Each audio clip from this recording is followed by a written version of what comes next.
I never thought I'd be sharing something so personal with thousands of strangers on the internet. But life has a way of giving us stories worth telling. The day my son-in-law called me a burden at my own Thanksgiving table was the day something fundamental shifted in me. It wasn't just his words. It was the realization that somewhere along the way, I'd allowed myself to become invisible in my own life. The look on Eric's face when he walked into my office 3 months later, resume in hand, is something I'll never forget. But I'm getting ahead of myself. Before we jump back in, tell us where you're tuning in from. And if this story touches you, make sure you're subscribed, because tomorrow I've saved something extra special for you. My name is Margaret Wilson, Maggie. To my friends, and for 28 years, I've run Wilson Creative Group, a marketing firm I built from the ground up in Lakeside, Michigan. What started as a one-woman operation at my kitchen table has grown into a respected agency with 42 employees and clients across 3 states. My late husband Frank used to joke that my business cards should read Miracle Worker instead of Founder and CEO. Frank passed away from cancer 6 years ago. We'd been married for 35 wonderful, challenging, beautiful years. He was my partner in everything, raising our 2 children, Jennifer and Michael, navigating life's ups and downs, and even occasionally lending his accounting expertise to my growing business. After he died, I threw myself into 2 things: my company and my family.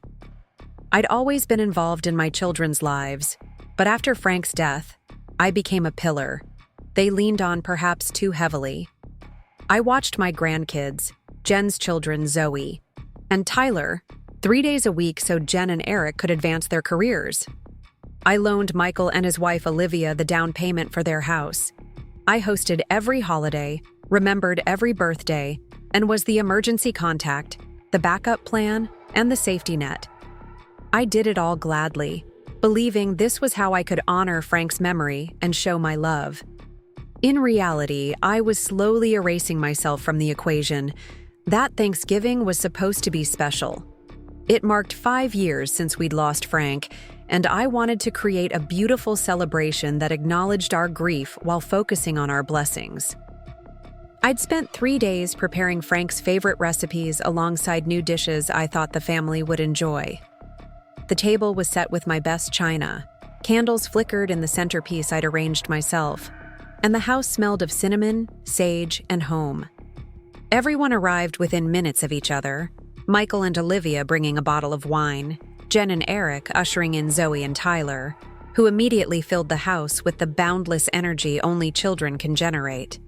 Dinner went smoothly, at first with compliments on the food and easy conversation about work, school, and community happenings.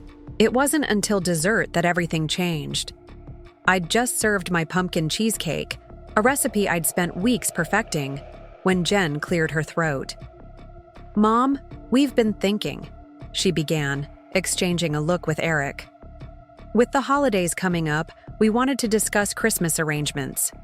"Of course," I said, serving Tyler an extra dollop of whipped cream with a wink. "I was thinking we could do Christmas Eve here like usual, and then—" "Actually," Eric interrupted, setting down his fork, "we thought it might make sense to change things up this year." Something in his tone made me pause. I looked around the table and noticed Michael suddenly very interested in his dessert. "Change how?" I asked. Jen jumped in. "We thought we'd host Christmas this year, all of it, at our house." "Oh," I tried to hide my surprise. "Well, that could be nice. A change of scenery."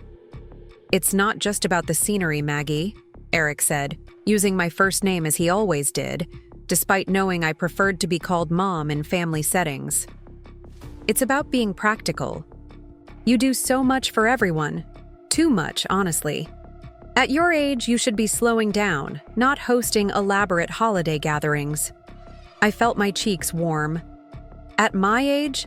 I'm 65, Eric, not 95. He chuckled, though the sound held no warmth. "You know what I mean. You should be enjoying retirement, relaxing, focusing on your health, not burdening yourself with all this." He gestured vaguely at the table I'd so carefully prepared. unnecessary stress. The word hung in the air, burdening, as if my expressions of love were a burden, as if I was a burden. My 14-year-old granddaughter Zoe looked up from her phone, suddenly tuned into the tension. "But Grandma loves doing this stuff," she said. "And nobody makes cheesecake like Grandma." "Honey, we know Grandma enjoys it," Jen said, placing a hand on Zoe's arm. "But Dad's right. Mom does too much. She needs to accept that she's entering a different phase of life." I looked around at my family, the people I'd given everything to for years, and realized they no longer saw me. They saw an aging woman whose value was diminishing, whose contributions were becoming burdens, whose identity had been reduced to Grandma and nothing more. They'd forgotten, or perhaps never fully understood, that before I was their mother, before I was a grandmother, I was Maggie Wilson, a woman who built a successful business during a time when female entrepreneurs were rare, who had passions and dreams and capabilities that extended far beyond family dinners. "I see," was all I said, carefully cutting my cheesecake into precise bites. Michael, perhaps sensing my hurt, tried to salvage the moment. "Mom's business is still going strong, though. Hardly the actions of someone ready for the rocking chair." He offered a smile. "How's that new healthcare client working out?" Before I could answer, Eric laughed. "Oh, come on, Michael. We all know Maggie's basically retired in all but name. David runs everything day to day, right, Maggie?" David. Chen was my COO, a brilliant man I'd hired 12 years ago and who had become my right hand at Wilson Creative. While he did indeed manage many operational aspects of the business, the implication that I was merely a figurehead in my own company stung sharply. "Actually," I said, my voice steadier than I felt, "I just led the pitch that landed us the Meridian Healthcare account last month. It's our largest client to date." Eric nodded absently, clearly not processing my words. Sure, but my point stands. There's no shame in stepping back, Maggie. In fact, it's the responsible thing to do, for yourself and for everyone else." The evening concluded shortly after, with polite thanks for the meal and promises to text about Christmas arrangements. After everyone left, I stood in my quiet kitchen, surrounded by dirty dishes and leftover food, feeling oddly detached from the scene.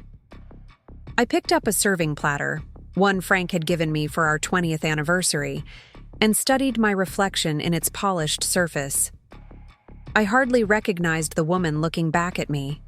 Somewhere along the way, I'd stopped seeing myself clearly. I'd allowed others' perceptions to define me. That night, I called my oldest friend Sarah. We'd been in each other's lives since college, and if anyone would understand, it would be her.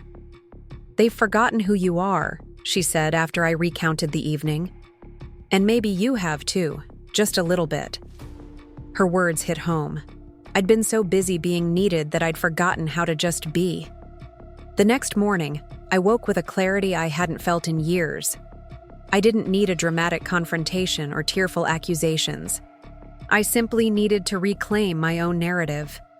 I started small. When Jen called asking if I could take the kids on Saturday because she and Eric had been invited to a last-minute dinner party, I politely declined. "I've got plans," I said, surprising both of us. "Plans? What plans?" she asked, the confusion in her voice revealing how rare it was for me to prioritize myself.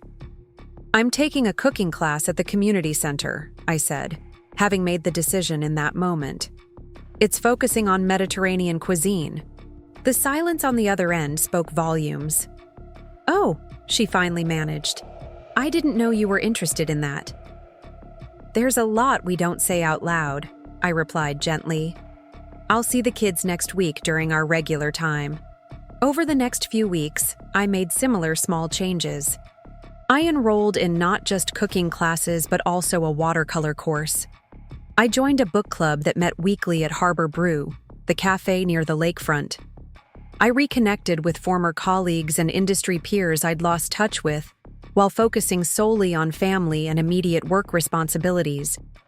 But the most significant change happened at Wilson Creative. Preparing and narrating this story took us a lot of time, so if you are enjoying it, subscribe to our channel. It means a lot to us. Now back to the story. Rather than stepping back as Eric had suggested, I stepped forward. I began sitting in on more client meetings, mentoring our younger team members, and developing a new service line focused on digital marketing for healthcare organizations, an untapped market in our region. David was surprisingly enthusiastic about my renewed engagement. "Honestly, Maggie, I was starting to worry you were checking out on us," he admitted one afternoon as we reviewed quarterly projections. "It's good to have you fully back." His words gave me pause. Had I been as invisible at work as I'd become at home? Had I started believing the narrative others had created about me? As Christmas approached, true to their word, Jen and Eric took charge of the holiday arrangements. I received a formal text message with the schedule. Dinner at 5 p.m., gift exchange to follow, business casual attire requested. It read more like a meeting invitation than a family gathering. 3 days before Christmas, I made another decision. I booked a 5-day trip to Sedona, Arizona, departing December 26th. I'd always been fascinated by the red rock formations and spiritual energy people described there, but had never prioritized the journey. Frank and I had talked about visiting someday, but someday never came. I didn't announce my plans dramatically. When Michael called to confirm I'd be at his house for brunch on the 26th, I simply said, "I won't be able to make it. I'm going to Sedona for a few days." His stunned silence echoed his sister's from weeks earlier. "Sedona? Arizona? By yourself?" "Yes to all 3 questions," I replied, unable to keep a small smile from my voice. "But it's Christmas week. We always spend it together." "Things change, Michael. Sometimes they need to." Christmas Eve at Jen and Eric's was a perfectly orchestrated event. The house was beautifully decorated in a cohesive silver and blue theme that looked straight out of a magazine and nothing like the warm, eclectic holiday decor Frank and I had collected over decades. Dinner was catered, delicious but impersonal. The children were impeccably dressed and on their best behavior, which mostly meant they were quiet and glued to their devices in between photo opportunities. I brought gifts for everyone and a bottle of wine, but not the homemade cookies, custom stockings, or special ornaments I usually contributed. When Zoe asked about my famous Christmas cookies, I saw a flash of irritation cross Jen's face.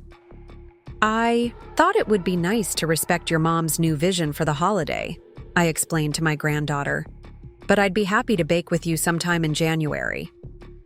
I left earlier than usual, citing the need to prepare for my trip. Eric raised his eyebrows when I mentioned Sedona again. "A solo trip? Isn't that a bit adventurous for you, Maggie?" I looked at him directly, my smile genuine but firm. "I built a company from nothing during a recession while raising 2 children, Eric. I think I can handle a trip to Arizona." The change in my tone must have registered because he blinked rapidly before mumbling something about texting if I needed help with arrangements. Sedona was transformative. I hiked, moderately, among the red rocks, took a sunrise hot air balloon ride, browsed art galleries, and enjoyed dinners alone with a good book or in conversation with other travelers. I sent photos to my family each day, not seeking approval but simply sharing my joy. The messages I received in return evolved from concerned checking in. "Are you sure you're okay alone?" to surprised recognition. "You did what?" to reluctant admiration. "That view is incredible, Mom." When I returned home in the new year, refreshed and centered, the world looked different. Or perhaps I simply saw it through clearer eyes. I dove back into work with renewed passion, pursuing a new business strategy I'd conceptualized while in Sedona. Our healthcare vertical expanded rapidly, and by late January, Wilson Creative was being mentioned in industry publications as an innovative leader in the space. At home, I maintained my new boundaries with gentle firmness. I still saw my grandchildren regularly and remained engaged in family life, but on more balanced terms. I continued my classes, joined a hiking group that explored local trails, and even started dating. Nothing serious, just dinner with interesting men I met through friends or business connections. Some family members adjusted to the new dynamic, better than others. Michael and Olivia seemed to recognize and respect the change in me. Zoe thought my renaissance, as she called it, was actually pretty cool, Grandma. Jen oscillated between support and confusion. Eric remained skeptical, occasionally making comments about my phase or midlife crisis, apparently unaware that at 65, I was well past midlife. Then came the day that changed everything between us. It was a Tuesday in late February, almost exactly 3 months after that fateful Thanksgiving dinner. I was reviewing creative briefs in my office when my assistant knocked on the door. "Maggie, there's an Eric Parker here to see you. He doesn't have an appointment, but he says it's important. Family matter." I frowned, checking my calendar. "Send him in." Eric entered my office with an air of discomfort I'd never seen in him before. Always confident to the point of arrogance, he now clutched a leather portfolio and shifted his weight like a schoolboy sent to the principal. "Maggie," he began, then corrected himself. "Mom, thank you for seeing me." "Of course. Is everything all right? Are Jen and the kids okay?" "They're fine," he assured me quickly. "This is actually about me." He sat when I gestured to the chair across from my desk, and I noticed how his eyes traveled around my office, taking in the industry awards, the framed coverage of our recent healthcare marketing innovation, the sleek modern design that projected confidence and creativity. "I was let go from Palmer Media," he said finally, referring to the advertising agency where he'd worked as an account director for the past 8 years. "I'm sorry to hear that," I said, genuinely concerned despite our differences. "What happened?" "Restructuring, officially." He straightened his tie. "Unofficially, I lost the Westfield account, and they decided I wasn't performing at the level they needed." I nodded, waiting for him to continue. I had a fairly good idea where this was heading, but wanted him to say it. "I've been putting out feelers, but the market is tight right now," he continued, opening his portfolio and removing a pristine resume. "I know Wilson Creative sometimes brings on experienced account directors for your larger clients, and with your expansion into healthcare marketing, the irony wasn't lost on me. 3 months after declaring I should step back from my company because of my age, here was Eric, asking me to use that same company to rescue his career. "You want a job," I stated simply. He winced slightly at my directness. "I'd like to explore opportunities at Wilson Creative, yes. My experience at Palmer would be directly relevant to your client base and—" "Eric," I interrupted gently, "let's be honest with each other. This is awkward for both of us." His shoulders slumped slightly. "Look, I know things have been strained. But this is business, not personal." "Is it?" I asked, leaning forward. "At Thanksgiving, you seemed quite convinced I was burdening myself by remaining professionally active at my age. You implied David was running everything while I was essentially a figurehead. That sounds rather personal to me." His face flushed. "I may have spoken imprecisely. Obviously, you're still very engaged with the company." "Obviously?" I echoed, allowing the word to hang between us. For perhaps the first time since I'd known him, Eric looked at me, really looked at me, and saw not just his wife's mother or his children's grandmother, but Maggie Wilson, businesswoman and founder of a successful company that could now determine his professional fate. "I apologize," he said finally. "What I said at Thanksgiving was disrespectful and flat out wrong. I made assumptions based on, I don't know, outdated stereotypes about age and retirement. Whatever my reasoning, it was unfair to you." I studied him, searching for signs of mere expedience in his apology. To my surprise, I saw what appeared to be genuine remorse. "Thank you for that," I said. "Apology accepted."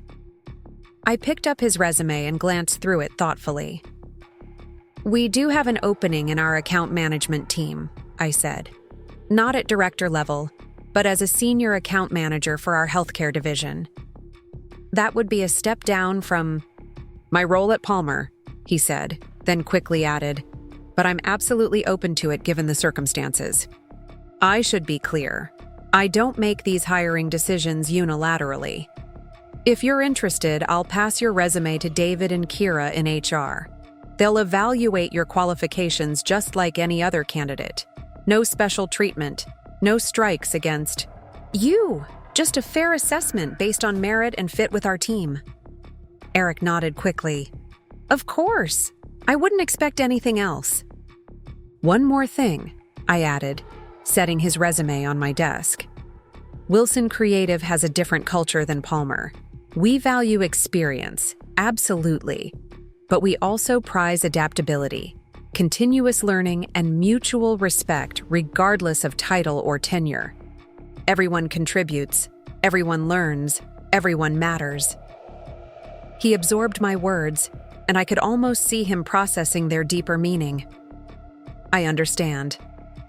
After he left, I sat quietly in my office, turning our interaction over in my mind. I did pass his resume to David and Kira, exactly as promised. I recused myself from the hiring process entirely, wanting no hint of nepotism or, conversely, of penalty for our personal history. 2 weeks later, Eric was hired as a senior account manager for Wilson Creative's healthcare team.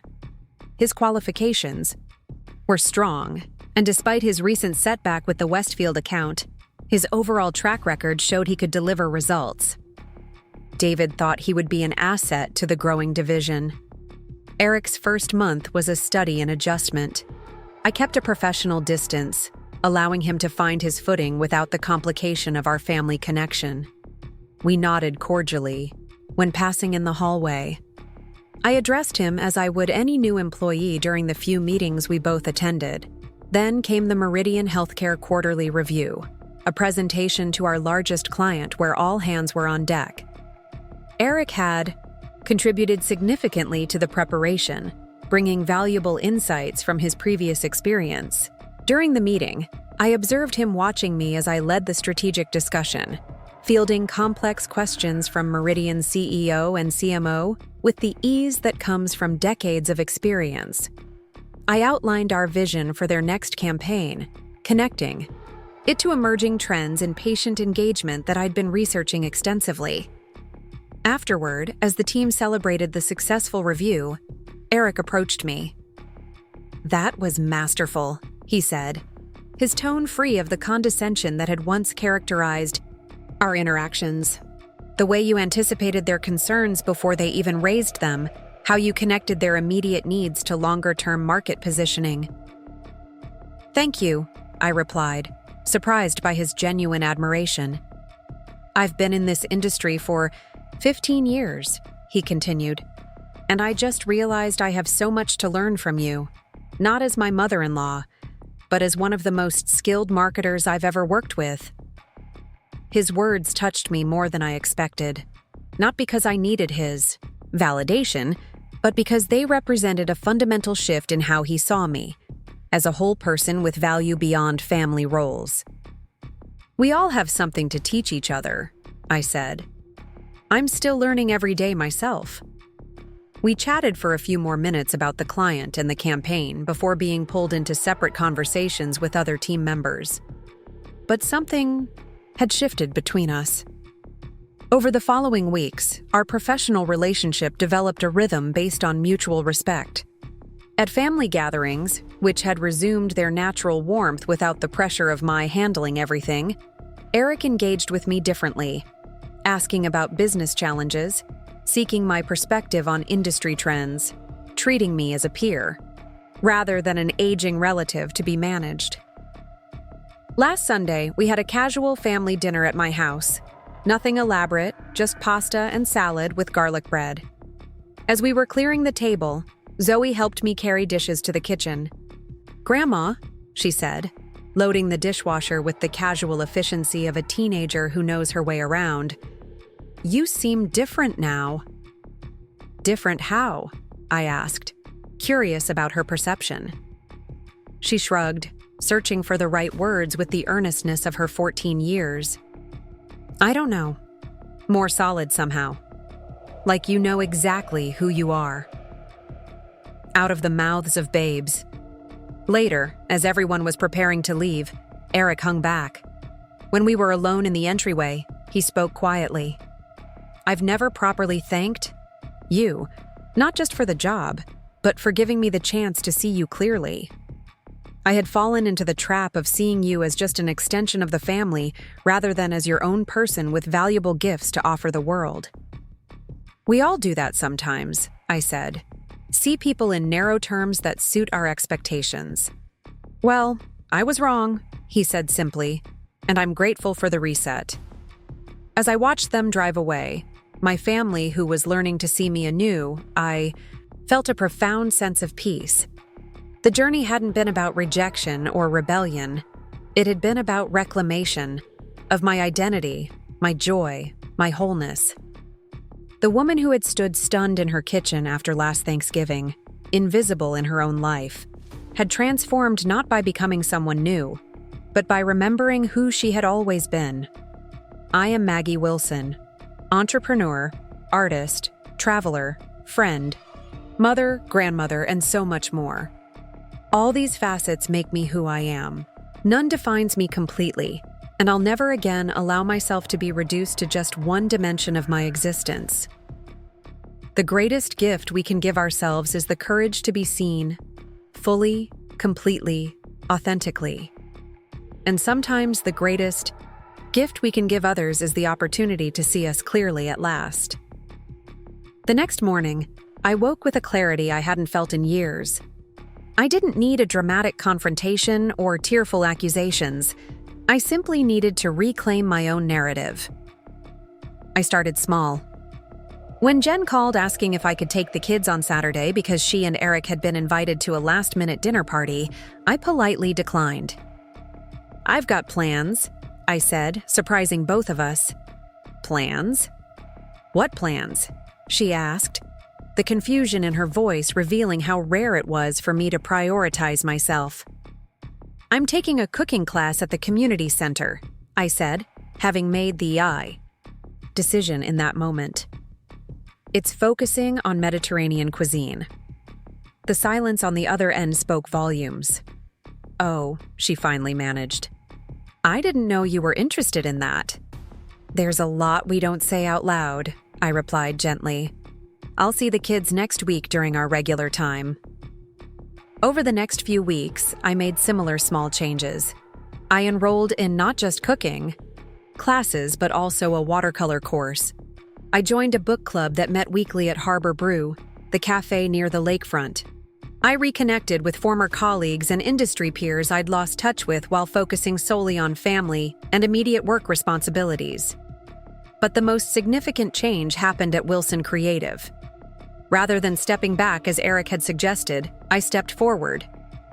I began sitting in on more client meetings, mentoring our younger team members, and developing a new service line focused on digital marketing for healthcare organizations, an untapped market in our region. David was surprisingly enthusiastic about my renewed engagement. "Honestly, Maggie, I was starting to worry you were checking out on us," he admitted one afternoon as we reviewed quarterly projections. "It's good to have you fully back." His words gave me pause. Had I been as invisible at work as I'd become at home? Had I started believing the narrative others had created about me? As Christmas approached, true to their word, Jen and Eric took charge of the holiday arrangements. I received a formal text message with the schedule: dinner at 5 p.m., gift exchange to follow, business casual attire requested. It read more like a meeting invitation than a family gathering. 3 days before Christmas, I made another decision. I booked a 5-day trip to Sedona, Arizona, departing December 26th. I'd always been fascinated by the red rock formations and spiritual energy people described there, but had never prioritized the journey. Frank and I had talked about visiting someday, but someday never came. I didn't announce my plans dramatically. When Michael called to confirm I'd be at his house for brunch on the 26th, I simply said, "I won't be able to make it. I'm going to Sedona for a few days." His stunned silence echoed his sister's from weeks earlier. "Sedona? Arizona? By yourself?"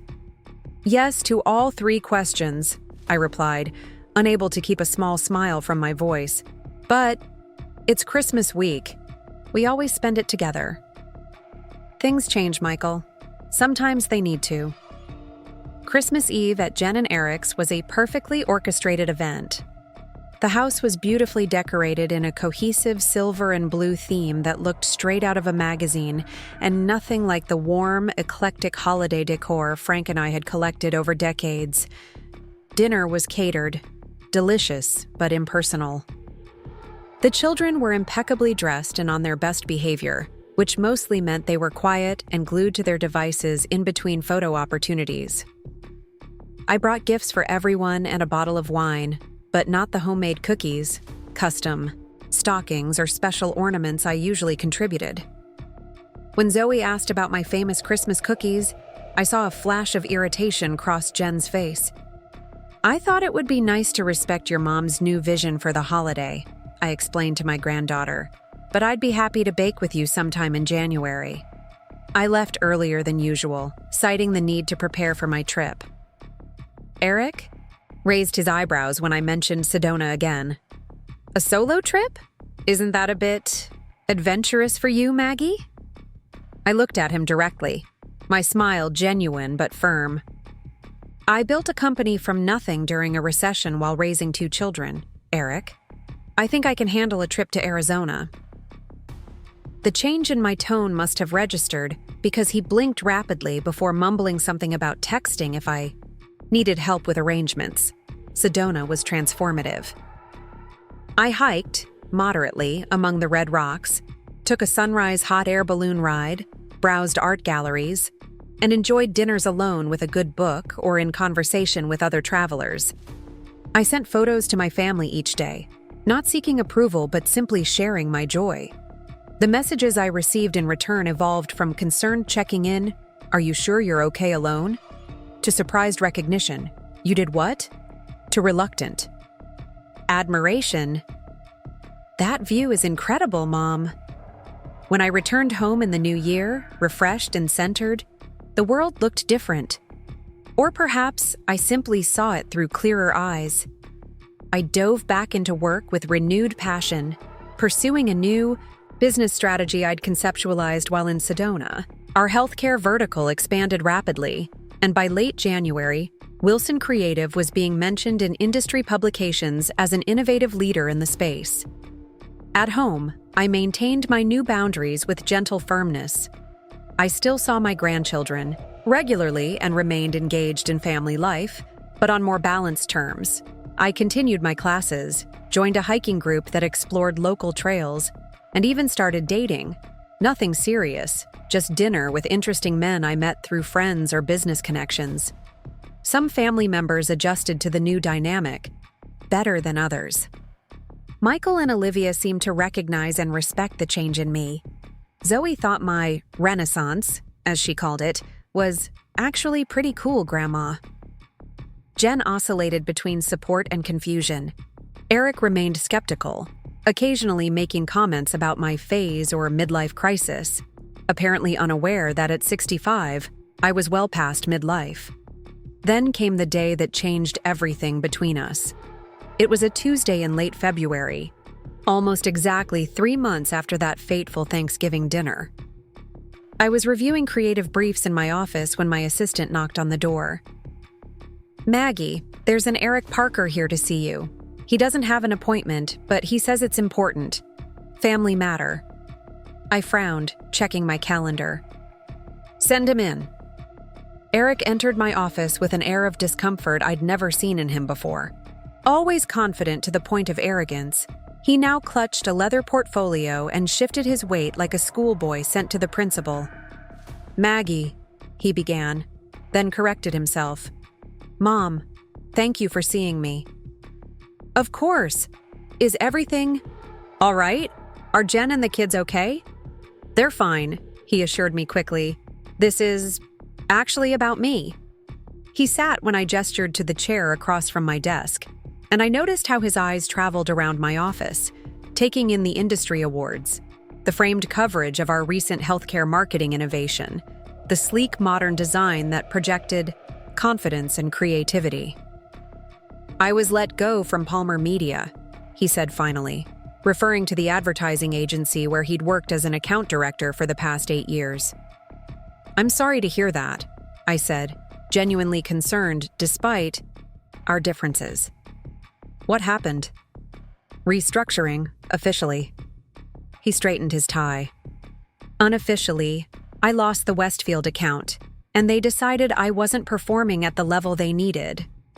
I nodded, waiting for him to continue. I had a fairly good idea where this was heading, but wanted him to say it. I've been putting out feelers, but the market is tight right now, he continued, opening his portfolio and removing a pristine resume.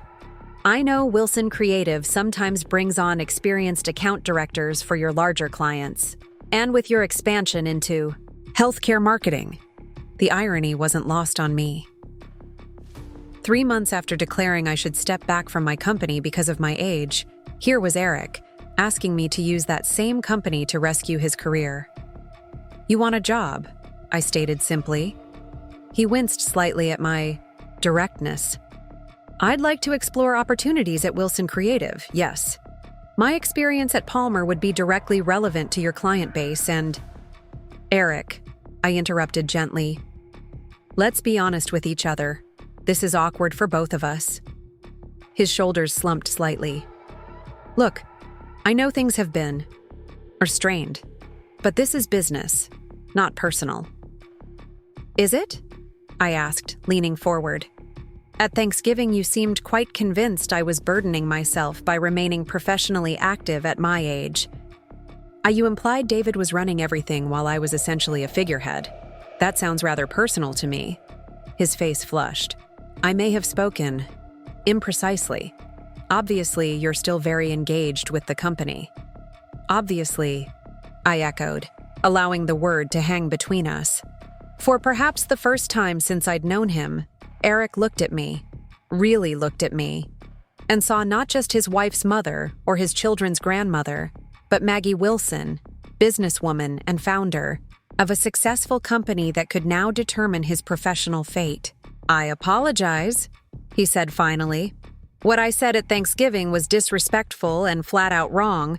I made assumptions based on, I don't know, outdated stereotypes about age and retirement. Whatever my reasoning, it was unfair to you. I studied him, searching for signs of mere expedience in his apology. To my surprise, I saw what appeared to be genuine remorse. Thank you for that, I said. Apology accepted. I picked up his resume and glanced through it thoughtfully. We do have an opening in our account management team, I said. Not at director level, but as a senior account manager for our healthcare division. That would be a step down from my role at Palmer, he said, then quickly added, but I'm absolutely open to it given the circumstances. I should be clear, I don't make these hiring decisions unilaterally. If you're interested, I'll pass your resume to David and Kira in HR. They'll evaluate your qualifications just like any other candidate. No special treatment, no strikes against you. Just a fair assessment based on merit and fit with our team. Eric nodded quickly.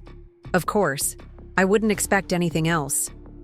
One more thing, I added, setting his resume on my desk. Wilson? Creative has a different culture than Palmer. We value experience, absolutely, but we also prize adaptability, continuous learning, and mutual respect regardless of title or tenure. Everyone contributes, everyone learns, everyone matters. He absorbed my words, and I could almost see him processing their deeper meaning. I understand. After he left, I sat quietly in my office, turning our interaction over in my mind. I did pass his resume to David and Kira, exactly as promised. I recused myself from the hiring process entirely, wanting no hint of nepotism or, conversely, of penalty for our personal history. 2 weeks later, Eric was hired as a senior account manager for Wilson Creative's healthcare team. His qualifications were strong, and despite his recent setback with the Westfield account, his overall track record showed he could deliver results. David thought he would be an asset to the growing division. Eric's first month was a study in adjustment. I kept a professional distance, allowing him to find his footing without the complication of our family connection. We nodded cordially when passing in the hallway. I addressed him as I would any new employee during the few meetings we both attended. Then came the Meridian Healthcare Quarterly Review, a presentation to our largest client where all hands were on deck. Eric had contributed significantly to the preparation, bringing valuable insights from his previous experience. During the meeting, I observed him watching me as I led the strategic discussion, fielding complex questions from Meridian's CEO and CMO with the ease that comes from decades of experience. I outlined our vision for their next campaign, connecting it to emerging trends in patient engagement that I'd been researching extensively. Afterward, as the team celebrated the successful review, Eric approached me. "That was masterful," he said, his tone free of the condescension that had once characterized our interactions. "The way you anticipated their concerns before they even raised them, how you connected their immediate needs to longer-term market positioning." "Thank you," I replied, surprised by his genuine admiration. "I've been in this industry for 15 years, he continued, "and I just realized I have so much to learn from you. Not as my mother-in-law, but as one of the most skilled marketers I've ever worked with." His words touched me more than I expected, not because I needed his validation, but because they represented a fundamental shift in how he saw me, as a whole person with value beyond family roles. "We all have something to teach each other," I said. "I'm still learning every day myself." We chatted for a few more minutes about the client and the campaign before being pulled into separate conversations with other team members. But something had shifted between us. The next morning, I found a carefully handwritten note on my desk. Eric had apparently come in early to deliver it. It read simply, "Thank you for the opportunity to see Wilson Creative from the inside. I'm beginning to understand why you built something so special, and why you would never want to step away from it. With respect and gratitude, Eric." I placed the note in my desk drawer, unexpectedly moved by this small gesture of understanding. It wasn't dramatic or effusive, but it acknowledged a truth that had been dismissed at that Thanksgiving table, that my work was not a burden, but a vital, meaningful part of who I was. Over lunch with Sarah that day, I shared the development with my oldest friend. She listened with her characteristic blend of skepticism and hope.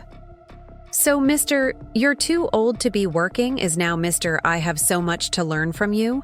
she asked, stirring her iced tea. "Funny how perspective changes when your paycheck depends on it." "That's cynical, even for you," I laughed. "But yes, there's definitely some irony there. The question is," Sarah continued, "is it genuine growth on his part or just self-preservation?" I considered this. Maybe both? Maybe it doesn't matter as long as the end result is respect. "It matters," Sarah insisted. "Respect born of necessity isn't the same as respect born of understanding. One disappears when the necessity does." Her words stayed with me over the following weeks as I observed Eric settling into his role at Wilson Creative. He was undeniably good at his job, organized, attentive to client needs, creative in his approach to challenges. The team seemed to appreciate his contributions, and he showed none of the entitlement I might have feared given our family connection.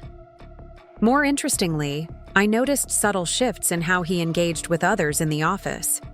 He listened more than he spoke in meetings, especially to the women on our creative team who were often the quietest but most insightful. He asked thoughtful questions of our more experienced staff members, not just about specific accounts, but about their career trajectories and lessons learned along the way.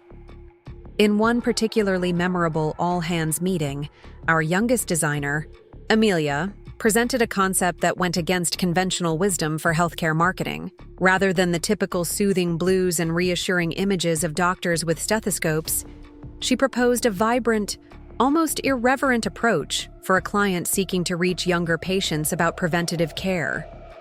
I was about to speak in support of her bold direction when Eric beat me to it. "I think Amelia's onto something powerful here," he said, addressing the room. "We keep approaching healthcare with this reverence that makes sense for serious conditions, but for preventative care, aimed at 20-somethings, this breaks through exactly where it needs to." Amelia's face lit up with relief and pride. When the meeting concluded, I noticed her thanking Eric, who responded with genuine collegiality rather than condescension.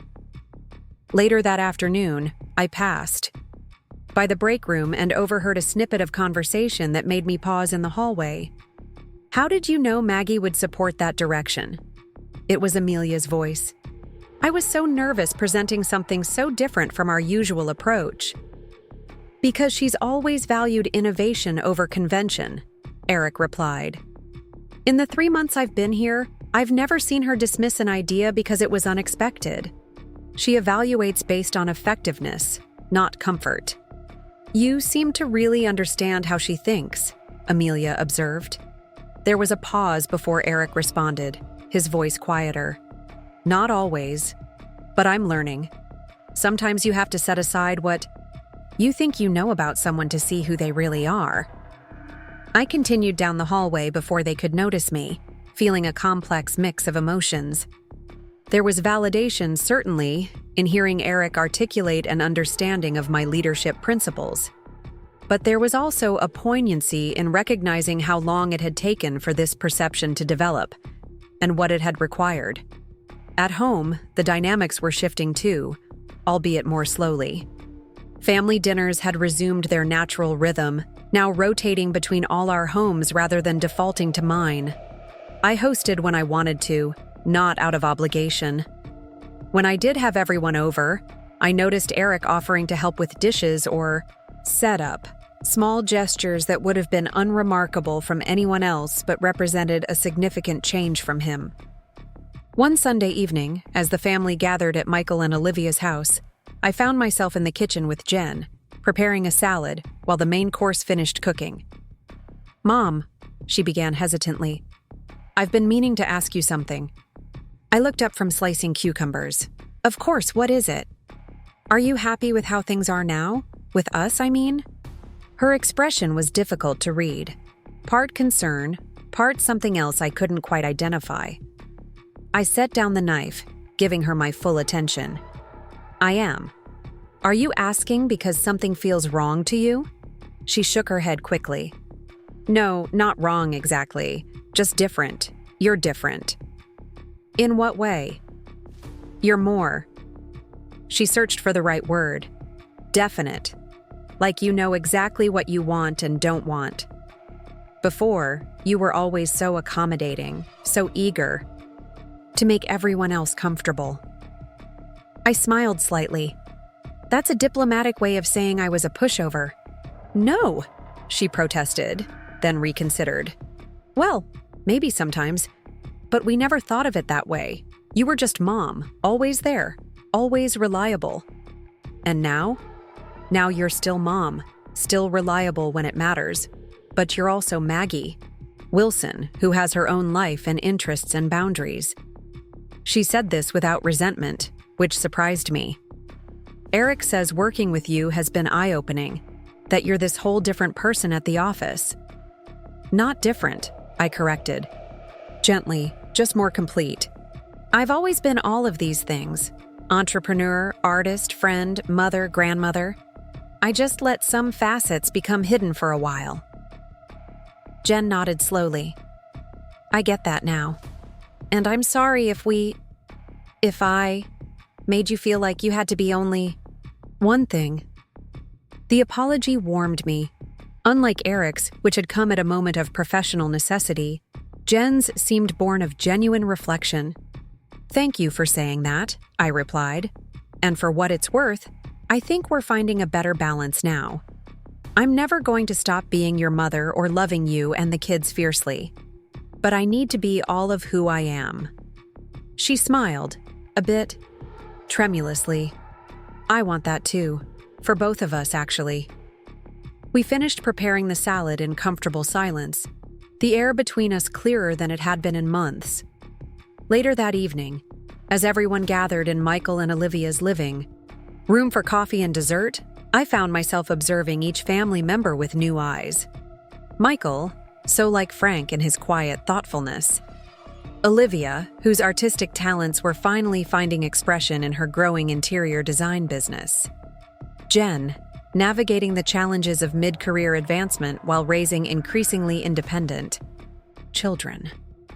The grandchildren, each developing their own personalities and passions. And Eric, who caught my gaze across the room and offered a small, acknowledging nod. He was changing too, perhaps more dramatically than any of us.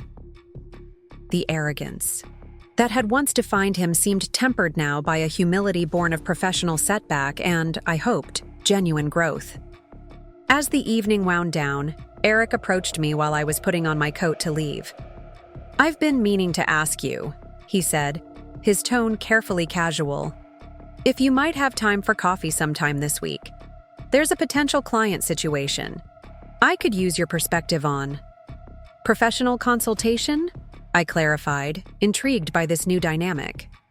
"Partly," he admitted. "But also, I've realized there's a lot I don't know about how you built Wilson Creative, especially in those early years. I think there are lessons there that could help me be more effective in my role." The request surprised me, not because it was unwelcome, but because it represented such a fundamental shift in how he perceived me, from an aging relative whose professional life was essentially a footnote to a mentor with valuable experiences to share. "I'd like that," I said simply. "Tuesday morning works for me. Harbor Brew at 9:30? He nodded, genuine appreciation in his eyes. "Perfect. Thank you." As I drove home that evening, I reflected on the journey of the past few months. From that painful Thanksgiving night to this moment of unexpected connection, the path had been neither straight nor easy.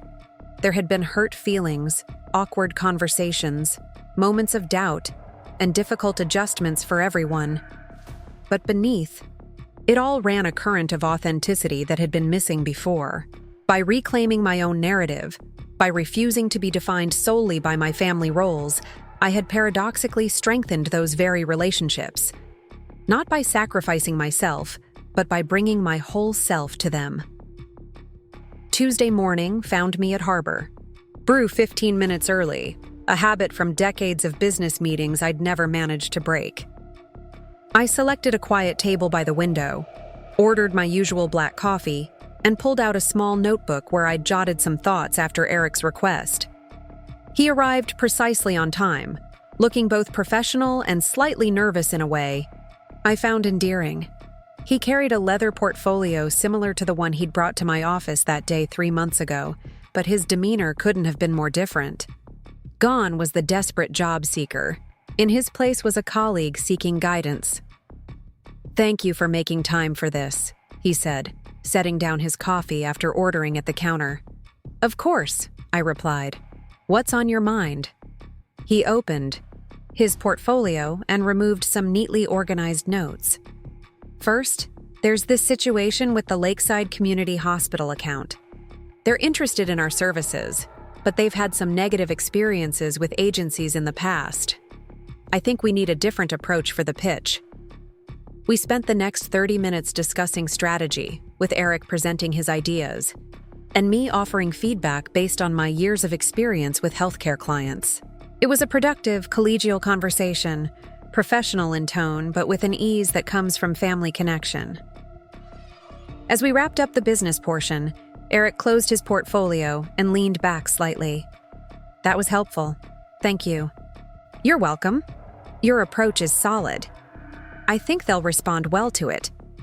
He nodded, then hesitated, seemingly gathering courage for something more personal. Can I ask you something that's not directly related to that account? Of course. How did you do it? Build Wilson Creative from nothing, especially back when female entrepreneurs were so rare in our industry? The question was asked with genuine curiosity, not as a perfunctory conversation filler. I took a moment to consider my response. With a combination of talent, perseverance, and the ability to ignore people who underestimated me, I said finally. When I started the agency, I'd just had Jennifer and was pregnant with Michael. Many potential clients and even some friends thought I was being unrealistic, trying to launch a business while raising small children. Eric winced slightly, perhaps recognizing echoes of his own past attitude. What they didn't understand, I continued, was that I never saw my roles as mother and entrepreneur as being in conflict. Different facets of my life, certainly, with different demands, but all part of who I was, who I am. That's remarkable, Eric said quietly. I'm not sure I could have handled that kind of pressure. I shrugged. You handle whatever life gives. You! That's all any of us do. The trick is not letting others decide which parts of yourself you're allowed to express. He nodded slowly, absorbing this. I think I'm finally starting to understand that. Seeing you in action at Wilson Creative, these past few months has been educational, not just professionally, but personally. How so? He struggled visibly with his answer, which I appreciated. It meant he was trying to be honest rather than saying what he thought I wanted to hear. I had this picture in my head of who you were, he said finally. Based on only seeing you in one context, as Jen's mom, as the kid's grandmother, I filled in all these assumptions about the rest of your life, your capabilities, your aspirations. I never bothered to really look or ask. Most people don't, I said, not unkindly. We all do it to some extent, reduce others to the roles they play in our lives. But it's dangerous, he insisted, surprising me with his vehemence. It's dehumanizing. And in your case, it caused me to miss so much of who you actually are. The conversation was venturing into territory far more significant than I'd anticipated when agreeing to this coffee meeting. But it felt important. Perhaps the most honest exchange Eric and I had ever had. What changed your perspective? I asked, genuinely curious. Besides the obvious employment situation, he thought for a moment. It wasn't any one thing.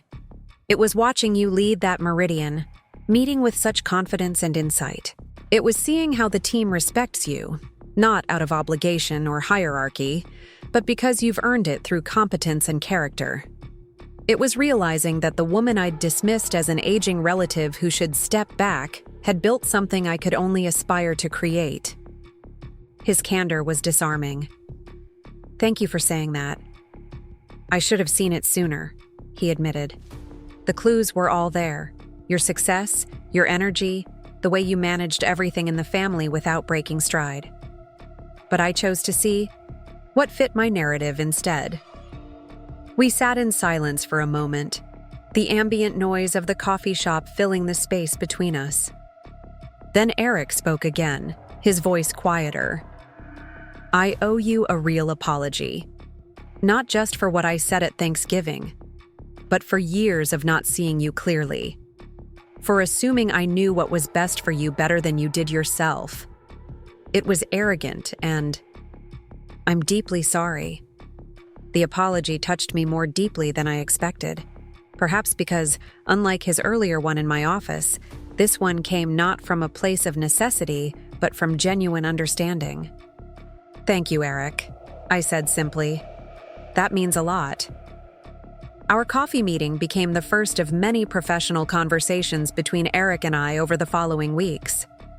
What began as occasional consultations about specific client issues evolved into regular mentoring sessions that benefited us both. I shared insights from my decades of experience in the industry, while Eric offered fresh perspectives on digital marketing trends and emerging platforms that were transforming our business. The dynamic between us shifted in subtle but significant ways at work. Eric was careful to maintain professional boundaries in the office, addressing me as Maggie rather than Mom, and treating me with the same respectful deference he showed to other company leaders. In team meetings, he frequently acknowledged my expertise without the condescension that had once colored his attitude toward my professional accomplishments.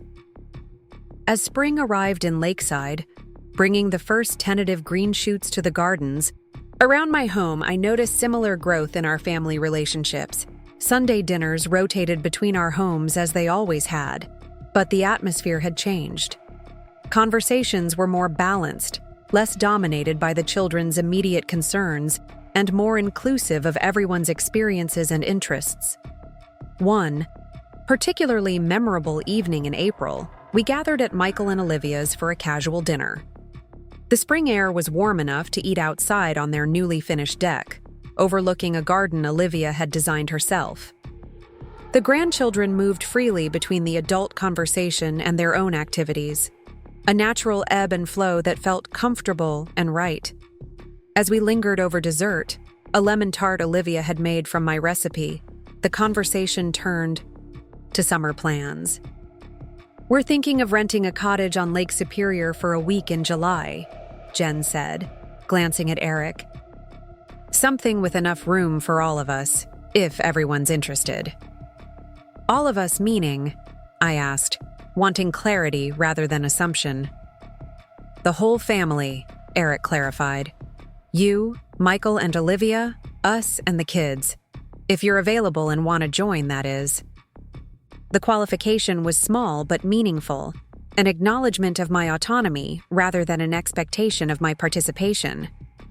"I'd like that," I said, touched by the inclusive gesture. "Let me check my calendar before you finalize anything. I've got a few work commitments in July that I'll need to work around." "Of course," Jen nodded. "Just let us know what works."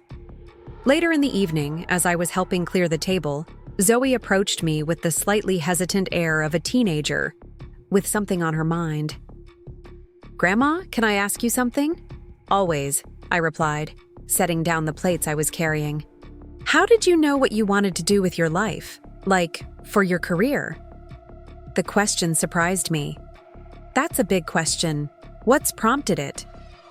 She shrugged, attempting casual indifference, but not quite succeeding. "We're doing this career exploration project at school. Everyone's parents are suggesting practical things like medicine or law or business, but I'm not sure any of that feels right for me." I considered my response carefully. I didn't always know, to be honest. I started in advertising as a copywriter because I was good with words and it paid the bills. It was only after a few years that I realized what I really loved was the strategic aspect, understanding what makes people connect with messages and brands. Zoe nodded, absorbing this. "So you kind of figured it out as you went along?" "Exactly. And then when the opportunity came to start my own agency, it was terrifying but also exciting. I knew I had ideas about how things could be done differently, better." "Were you scared?" "Absolutely," I laughed. "Scared every single day for the first few years, but also exhilarated. That's how you know something matters, when it both frightens and excites you." She considered this, twisting a strand of hair around her finger in a gesture so like her mother at that age that it made my heart catch. "Dad says I should focus on something practical that will lead to a stable career." "Your father wants what's best for you," I said carefully. "But sometimes parents confuse best with safest. What do you think I should do?" I smiled at her. "I think you should explore, try things, pay attention to what energizes you rather than drains you. And remember that careers aren't fixed paths anymore. They're evolving journeys." "That's what Ms. Rivera said in career counseling," Zoe said, brightening. "That most of us will have multiple careers over our lifetimes, not just one." "She sounds wise," I observed. "Would you like to come to the office sometime? Shadow different people See what different roles in marketing actually involve day to day. It might help with your project." Her eyes widened. "Could I? That would be amazing." "Of course. We'll set something up." From across the deck, I caught Eric watching our conversation with an expression I couldn't quite decipher. When our eyes met, he didn't look away as he might have once done, but nodded slightly, a gesture of acknowledgement that felt significant somehow. The following week, true to my word, I arranged for Zoe to spend a day at Wilson Creative. I cleared my schedule as much as possible to give her a proper tour and introduction to key team members, explaining the various roles and how they contributed to our client's success. What I hadn't expected was Eric's reaction. When I mentioned the plan during a department meeting, noting that my granddaughter would be visiting to learn about career options, he pulled me aside afterward. "I wanted to thank you for doing this for Zoe," he said, his expression open and grateful. "She hasn't stopped talking about it since you suggested it." "It's my pleasure," I replied, surprised by his intensity. "She's a bright girl with a curious mind. I think she'll get a lot out of seeing a professional environment up close." Eric hesitated, then continued. "I've been, perhaps, too rigid in my thinking about her future, pushing her toward conventional paths without considering what might actually engage her talents." The admission impressed me. "It's natural to want security for your children." "Yes, but..." He shook his head. "I'm learning that there are different kinds of security. Financial stability matters, but so does finding work that feels meaningful. I didn't fully appreciate that until recently." The day of Zoe's visit arrived with picture-perfect spring weather. She dressed for the occasion in what I recognized as her version of professional attire: neat jeans, a blouse rather than her usual t-shirt, and a pair of flats instead of sneakers. Her face shone with excitement as I showed her around the office, introducing her to team members and explaining the workflow from initial client brief to final campaign execution. David Chen, my COO, took particular interest in making her feel welcome, showing her examples of successful campaigns and explaining the strategy behind them in terms accessible to a 14-year-old. The creative team invited her to sit in on a brainstorming session for a new client pitch, even soliciting her opinion on color schemes that might appeal to younger consumers. The most unexpected moment came when we stopped by Eric's office. I'd deliberately saved his department for later in the day, unsure how father and daughter might navigate this blurring of family and professional boundaries. But Eric handled it with a grace that surprised me, introducing Zoe to his colleagues not just as my daughter, but as a potential future marketer who's exploring career options. He showed her several campaigns he was working on, explaining his process in a way that was neither condescending nor overly technical. I stepped back, watching their interaction with a sense of quiet wonder. There was a mutual respect in their conversation that I hadn't witnessed before. Eric treating Zoe's questions with seriousness, Zoe viewing her father with new eyes as she saw him in his professional element. During lunch, which I'd arranged in our conference room with several department heads, Zoe surprised us all with her insightful questions. She wasn't merely being polite. She was genuinely engaging with the work in a way that revealed a natural aptitude for strategic thinking. "So, if I understand correctly," she said to our creative director after a particularly detailed explanation of a recent campaign, "you're not just trying to make something that looks good, but something that communicates exactly the right message. To exactly the right people?" "That's it exactly," he confirmed, looking impressed. "The artistry matters, but always in service to the strategic goal." "That's kind of beautiful," Zoe mused. "It's creative, but with a clear purpose." Later, as the day wound down and we prepared to leave, I found Eric waiting by my office. "How did it go?" he asked, though his expression suggested he already knew the answer. "Wonderfully," I replied. "Zoe is remarkably perceptive.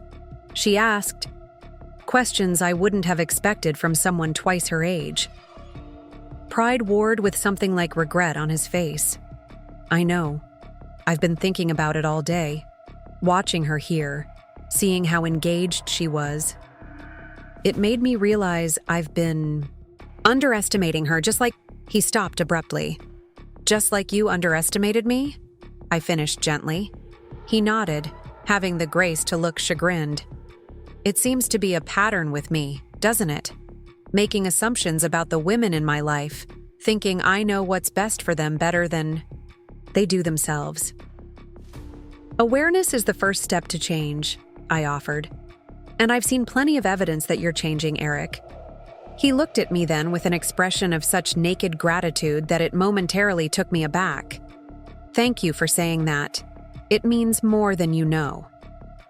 That evening, after I'd dropped Zoe off at home with promises to discuss her career, exploration further whenever she wished, I found myself reflecting on the day's events as I prepared a simple dinner for one.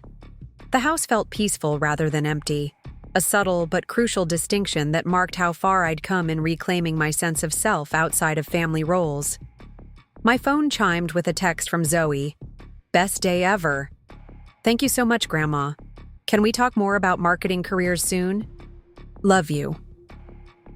As I typed my reply, promising a proper conversation over lunch that weekend, a second message arrived, this one from Eric. Thank you again for today. It was eye-opening in more ways than you might realize. Zoe couldn't stop, talking about how cool it was to see her grandmother being a boss. Her words, not mine, though I can't disagree. I smiled at the screen, feeling a warmth that had nothing to do with validation and everything to do with connection. Real connection based on seeing and being seen authentically. The next morning, I arrived at the office earlier than usual, energized by a new idea that had come to me during my pre-dawn swim at the community center. Our healthcare vertical had been growing steadily, but I saw an opportunity to create a specialized service focused on patient engagement through digital platforms, something that would differentiate us from competitors who were still using outdated approaches to healthcare marketing. I was deep in concentration, mapping out the concept on my whiteboard, when a knock at my open door interrupted my flow. I turned to find David standing there, coffee in hand, looking both amused and impressed. It's 7:15 a.m., Maggie. What's got you so fired up this early? I gestured to the whiteboard. New service concept. What do you think? He stepped closer, studying my notes with the focused attention I'd always appreciated about him. After a moment, he nodded slowly. It's solid. Ambitious but solid. The integration of patient feedback loops is particularly smart. I've been thinking about how to expand our healthcare presence without just doing more of the same, I explained. This would position us as true innovators in the space. It would require additional expertise, David noted, though his tone was evaluative rather than discouraging. Someone who really understands the patient journey from a digital perspective. That's what I wanted to talk to you about, I said. I think Eric might be the right person to lead this initiative. David's eyebrows rose. Eric? Your son-in-law, Eric? The very same. He's been doing excellent work with Meridian, and his background at Palmer gave him experience with several healthcare-adjacent clients. More importantly, he has a fresh perspective that could be valuable for this approach. David studied me for a moment. You're sure this isn't about family connections? Quite the opposite, I replied firmly. 3 months ago, I'd have hesitated to recommend Eric for anything that might suggest preferential treatment. But he's proven himself here on his own merits. This would be challenging for him, certainly, but I think he's up to it. David nodded, accepting my assessment. I'll talk to him about it today, see if he's interested. Later that afternoon, I was reviewing quarterly financials when Eric appeared at my door, his expression a complex mix of surprise, gratitude, and determination. David just spoke with me about the new healthcare digital engagement service line, he said without preamble. He said you recommended me to lead it. I did, I confirmed, setting aside my work to give him my full attention. Your work on Meridian has shown real insight, and you bring a perspective we need for this initiative. He entered the office fully, closing the door behind him, something he rarely did in our professional interactions. I need to ask, is this because I'm family? The directness of the question pleased me.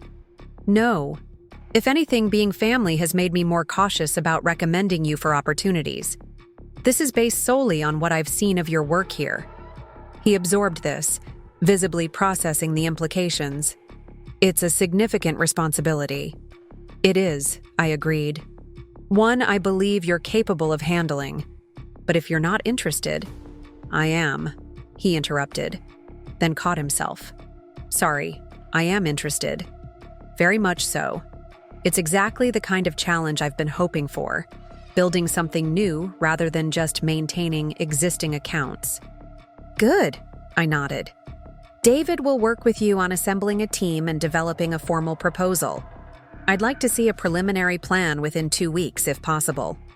You'll have it, he promised, his expression shifting to one of focused determination I'd seen more frequently in recent weeks. Thank you for the opportunity. I won't let you down. I know you won't. After he left, I sat for a moment reflecting on our exchange. There had been no awkwardness, no undercurrent of past tensions, just a straightforward professional interaction between a company founder and a promising team member. The fact that he happened to be married to my daughter felt almost incidental in that context. Over the next 2 weeks, Eric threw himself into developing the new service concept with an intensity that impressed even our most dedicated team members. He conducted extensive research, consulted with healthcare professionals in our client network, and assembled a small but capable team to help refine the approach. When it came time to present the preliminary plan, he delivered a comprehensive proposal that exceeded my expectations in both strategic vision and practical implementation details. This is excellent work, I told him at the conclusion of his presentation to the leadership team. You've addressed the core challenges and opportunities with clarity and insight. The pride in his expression was unmixed with arrogance, a subtle but significant evolution from the Eric who had dismissed my professional accomplishments at Thanksgiving. Thank you. The team deserves most of the credit for helping shape the concept into something actionable. Good leaders recognize and amplify the contributions of their team, I observed. Something that took me years to learn. David and the other department heads asked thoughtful questions, which Eric answered with confidence and without defensiveness when challenges were raised. By the end of the meeting, there was unanimous support for moving forward with the initiative under Eric's leadership. As everyone filed out, David lingered behind. Your instinct about Eric was right, he said quietly. He stepped up impressively. Whatever lit a fire under him these past few months has transformed his approach. I smiled slightly. Sometimes people just need the right opportunity to show what they're truly capable of. And sometimes, David replied knowingly, they need someone to believe they're capable of more than they themselves realize. The conversation stayed with me throughout the day, prompting reflections on how often we limit others by our perceptions of them, and how often we limit ourselves by accepting those external definitions as truth. That evening, Jennifer called to invite me to dinner the following night. Just the two of us, a rare occurrence in our busy family schedule. I thought it might be nice to have some mother-daughter time, she explained. It's been a while. I agreed readily, touched by the initiative. We arranged to meet at Portofino, a small Italian restaurant near the lakefront that had been a favorite of mine and Frank's for special occasions. The restaurant hadn't changed much over the years, still intimate and warmly lit, with white tablecloths and the same family recipes that had drawn us there decades earlier. Jen arrived a few minutes after I was seated, looking both professional and slightly harried in the way of working mothers everywhere. Sorry I'm late, she said, settling across from me. Client meeting ran long, and then traffic was surprisingly heavy for a Wednesday. No apology needed, I assured her. I've been enjoying the people watching. Some things never change. That couple in the corner is having the exact same awkward first date that's been happening at that table for 30 years. Jen laughed, some of the tension leaving her shoulders as she glanced discreetly at the nervous young man and woman I'd indicated. God, I don't miss dating. Though I hear you might have some recent experience in that department? I raised an eyebrow. Sarah has a big mouth. She mentioned running into you and a distinguished gentleman at the symphony last month, Jen admitted, looking both curious and slightly uncomfortable. Is it serious? Robert, hardly. He's good company for cultural events, that's all. We're at an age where companionship matters more than romance. I sipped my water, amused by her evident relief. Did you think I was planning to spring a stepfather on you? No, She hesitated. It's still strange sometimes thinking of you dating. Dad, you were always together. Your father was the love of my life, I said gently. That doesn't change because I occasionally enjoy dinner with someone who appreciates Mahler and doesn't expect me to cook for them. Jen nodded, accepting this. You're right. And you deserve companionship. I'm glad you're not shutting yourself off from that possibility. Our conversation paused as the waiter took our orders. Linguine with clams for Jen, the same dish Frank had always ordered, and eggplant parmesan for me. When we were alone again, Jen seemed to gather herself for something more substantial than small talk. I wanted to talk to you about Eric, she said finally. About this new project at work. I kept my expression neutral. What about it? He's different since he started at Wilson Creative. More engaged, more present. But especially since this healthcare initiative began. She turned her wine glass slowly between her fingers. He's excited about work in a way I haven't seen in years. That's good, isn't it? It is, she agreed quickly. It's wonderful. But I want to understand what changed. When he lost his job at Palmer, he was devastated, angry, certain he'd been treated unfairly. Now, just a few months later, he's thriving in a role that's technically a step down from his previous position. I considered my response carefully. Sometimes a setback forces us to reevaluate what truly matters. Eric's talented, but at Palmer, he'd reached a comfortable plateau. Comfort can be the enemy of growth. It's more than that, Jen insisted. It's like he's seeing things, seeing people, differently. He mentioned that watching you lead the Meridian presentation was a turning point for him, that he finally understood something he'd been missing. The revelation surprised me. Eric had expressed admiration for my handling of that meeting, certainly, but I hadn't realized he'd identified it as a pivotal moment in his own professional evolution. We all have moments that shift our perspective, I offered. Maybe that was one of his.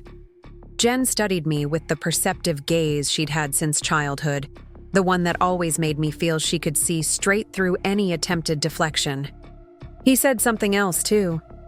That he'd underestimated you for years, made assumptions about your capabilities and your purpose that he now realizes were completely wrong. That watching you in your element at Wilson Creative showed him a whole dimension of you he'd never bothered to see. I felt a surprising vulnerability at having these private realizations shared with me secondhand. Eric and I have come to understand each other better these past few months. Working together will do that. Mom, Jen said softly, reaching across the table to cover my hand with hers. I think I did the same thing. Not as overtly as Eric, perhaps, but I started seeing you primarily as my mother, as the kid's grandmother, and forgot about all the other parts of who you are. I'm sorry for that. The apology touched me deeply. Unlike Eric's, which had come in stages, first from necessity and later from genuine understanding, Jen's seemed to spring from pure reflection. Thank you for saying that, I replied, squeezing her hand. But you know, being your mother, being the kid's grandmother, those are the roles I cherish most. I just needed to remember that they're not the only roles that define me. I know that now, she said. Watching how you've reclaimed your full self these past months has been inspiring, actually. It's made me think about my own life, about parts of myself I might have set aside without realizing it. Our meals arrived, temporarily pausing the conversation. As we began to eat, I noticed a lightness between us that had been missing for some time, as if acknowledging these truths had cleared away an invisible barrier. "Have you thought more about the Lake Superior cottage?" I asked, shifting to a lighter topic. "For the family vacation this summer?" "We found a perfect place," Jen confirmed, brightening. 4 bedrooms, right on the water with a private beach and a boat dock. Eric's already talking about teaching Tyler to fish, and there's supposedly amazing hiking trails nearby. "It sounds wonderful," I said sincerely. I checked my calendar, and I can definitely make it work. I'll need to keep an eye on the Parkside Hospital launch remotely, but David can handle most of it. Jen hesitated, then asked, "Would you mind if I joined you? For a day or two at work before the vacation? I've been thinking about what you said to Zoe about exploring what energizes you rather than drains you, and the truth is, I've been feeling stuck in my current role for a while." The request caught me by surprise. "You want to explore marketing as a career option?" "Maybe," she admitted. "Or at least understand better what you do, what Eric does now. See if there might be aspects that align with my skills and interests. My firm's going through another restructuring, and it might be time for a change." I felt a surge of pleasure at the thought of sharing my professional world with my daughter, just as I had with my granddaughter. "I think that's a wonderful idea. We could arrange it for whenever works with your schedule." "Thank you," she said, genuine relief crossing her features. I was nervous to ask, worried you might think I was just following Eric or trying to invade your space. "Jennifer," I said with gentle firmness, "I would never see sharing my expertise with my daughter as an invasion. I'm honored that you'd consider my field as a potential path." The rest of dinner passed in comfortable conversation about family, matters, work challenges, and plans for the summer. As we walked to our cars afterward, Jen hugged me with an intensity that reminded me of her childhood embraces, wholehearted and without reservation. "I love you, Mom," she said simply.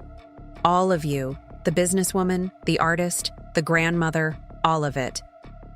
"I love you too," I replied, holding her close for an extra moment. "Always have, always will." As I drove home that evening, the spring air cool through my slightly opened window, I reflected on the curious journey of the past few months. What had begun with a painful moment of dismissal at Thanksgiving had evolved into something I could never have anticipated. A deeper, more authentic relationship with my family, particularly with the son-in-law who had once seen me as merely an aging relative to be managed. The woman who had stood in her kitchen that night, seeing her own reflection in a serving platter and barely recognizing herself, had reclaimed not just her professional confidence, but her full identity beyond the limiting roles others had assigned her. More significantly, that reclamation had not come at the expense of family bonds, but had ultimately strengthened them, creating space for more honest, balanced relationships with the people I loved most. As I pulled into my driveway, I noticed new growth on the lilac bushes Frank and I had planted decades ago when we first bought this house. Soon they would bloom, filling the air with their sweet fragrance just as they had every spring for nearly 40 years. Some things remained beautifully constant. Others changed and evolved, growing in unexpected directions that revealed new possibilities with each passing season. The wisdom I was learning lay in knowing which was which, and in having the courage to nurture both with equal care. The following weeks brought a flurry of activity at Wilson Creative as the healthcare digital engagement initiative began to take shape under Eric's leadership. I observed with quiet satisfaction as he assembled a cross-functional team, established clear objectives, and navigated the inevitable challenges of launching something new with a blend of confidence and humility that impressed even our most seasoned staff members. One particularly busy Tuesday in May, I was reviewing budget projections for the initiative when David knocked on my door. his expression suggesting he had news to share. Parkside Hospital is interested in being our pilot client for the new service, he announced without preamble. Their CMO called me directly after their board meeting this morning. I set aside my papers, unable to hide my pleasure at this development. That's excellent news. Parkside has been notoriously conservative in their marketing approach. If they're willing to take a chance on this, others will follow. Exactly, David agreed, taking a seat across from me. They've requested a formal presentation next week. Eric's team is already preparing materials, but I thought you should know right away. Thank you. Will you be leading the presentation? David hesitated. Actually, I think Eric should take the lead on this one. He's developed the strongest grasp of the concept, and it would signal our confidence in both him and the initiative. I nodded, appreciating David's strategic thinking. I agree. It's his project, and he should be the face of it with clients. Will you let him know? I thought you might want to tell him yourself, David suggested with a knowing smile. This is a significant opportunity, and it might mean more coming from you. After David left, I considered his suggestion.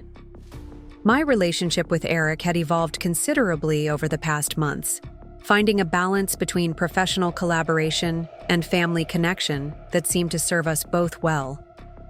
Still, I was conscious of not wanting to overstep or appear to micromanage his work. I decided on a middle path, sending a brief email asking if he had time to discuss the Parkside opportunity that afternoon. His response came within minutes. He could meet at 3, if that worked for me. At precisely 3 o'clock, Eric appeared. At my office door, tablet in hand and an expectant expression on his face. David mentioned Parkside is interested in the digital engagement platform, he said as he took a seat. I've already started outlining a presentation approach.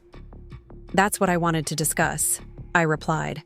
David and I both feel you should take the lead on this presentation. Eric's expression shifted from professional focus to momentary surprise. Not David.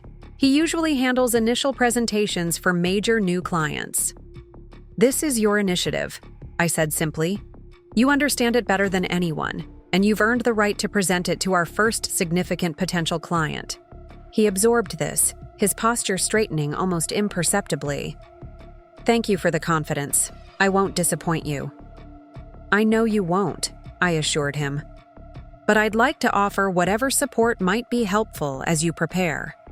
This is an important opportunity not just for the initiative, but for you personally. Eric nodded, seeming to appreciate the candor. Actually, I could use your insight on something. Parkside's board is notoriously traditional. I'm concerned they might respond better to a more established presence, like you or David, than to me. The question revealed both self-awareness and strategic thinking that impressed. It's a valid concern, I acknowledged. But consider this. Parkside contacted us specifically about this initiative because they recognize they need to evolve. By having you, someone who represents a new generation of marketing leadership, present an innovative approach, we're subtly reinforcing that message. Understanding dawned in his expression. It becomes part of the narrative. They're not just adopting a new marketing strategy.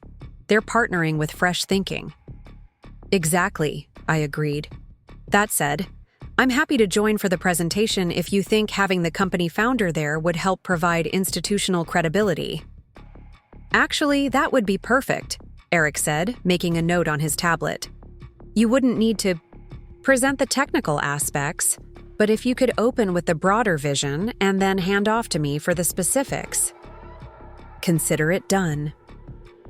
As Eric outlined his presentation approach, I found myself appreciating the thoughtful way he balanced innovation with practical implementation, a combination that had always been Wilson Creative's hallmark, but that many, younger marketers struggled to achieve. He had a natural talent for strategic thinking that had been evident even in our earliest family interactions, though it had often been overshadowed by his tendency toward arrogance.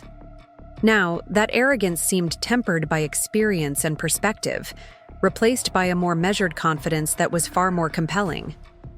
When he finished explaining his approach, I offered a few minor suggestions, which he received with genuine consideration rather than defensive dismissal. "This is solid work, Eric," I said as our meeting concluded. "I'm looking forward to seeing it come together." "Thank you," he replied, gathering his materials, "for the guidance and for the opportunity. It means a lot." As he turned to leave, a thought occurred to me. "Eric," I called after him, "why don't you join me for lunch tomorrow? There's something else I'd like to discuss that's not directly related to Parkside." He looked momentarily surprised but recovered quickly. "I'd like that. Noon at Harbor Brew?" "Perfect." The following day brought unseasonably warm weather, allowing us to sit at one of Harbor Brew's outdoor tables overlooking the lake.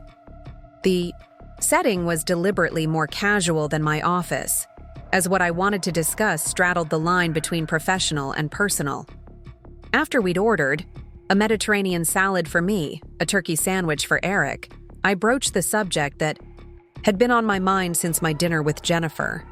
"Jen mentioned she's been feeling restless in her current position," I began. "That she's considering exploring other career options, possibly including marketing." Eric nodded, seeming unsurprised. "She's been unhappy at Westbrook Financial for a while now. The work doesn't challenge her, and the constant restructuring has created a toxic culture. She asked about spending some time at Wilson Creative, getting a sense of what we do," I continued. "I told her I'd be happy to arrange it, but I wanted to check with you first, given that you work there now. I wouldn't want to create any awkwardness." The consideration seemed to touch him. "I appreciate you asking, but I don't see any issue with it. Jen and I have always been good at maintaining separate professional identities." "Good," I smiled. "I just wanted to make sure before finalizing anything." Eric hesitated, then added, "Actually, I think it might be really good for her. Jen has talents that are completely underutilized in her current role. She's organized, analytically minded, but also creative when given the opportunity.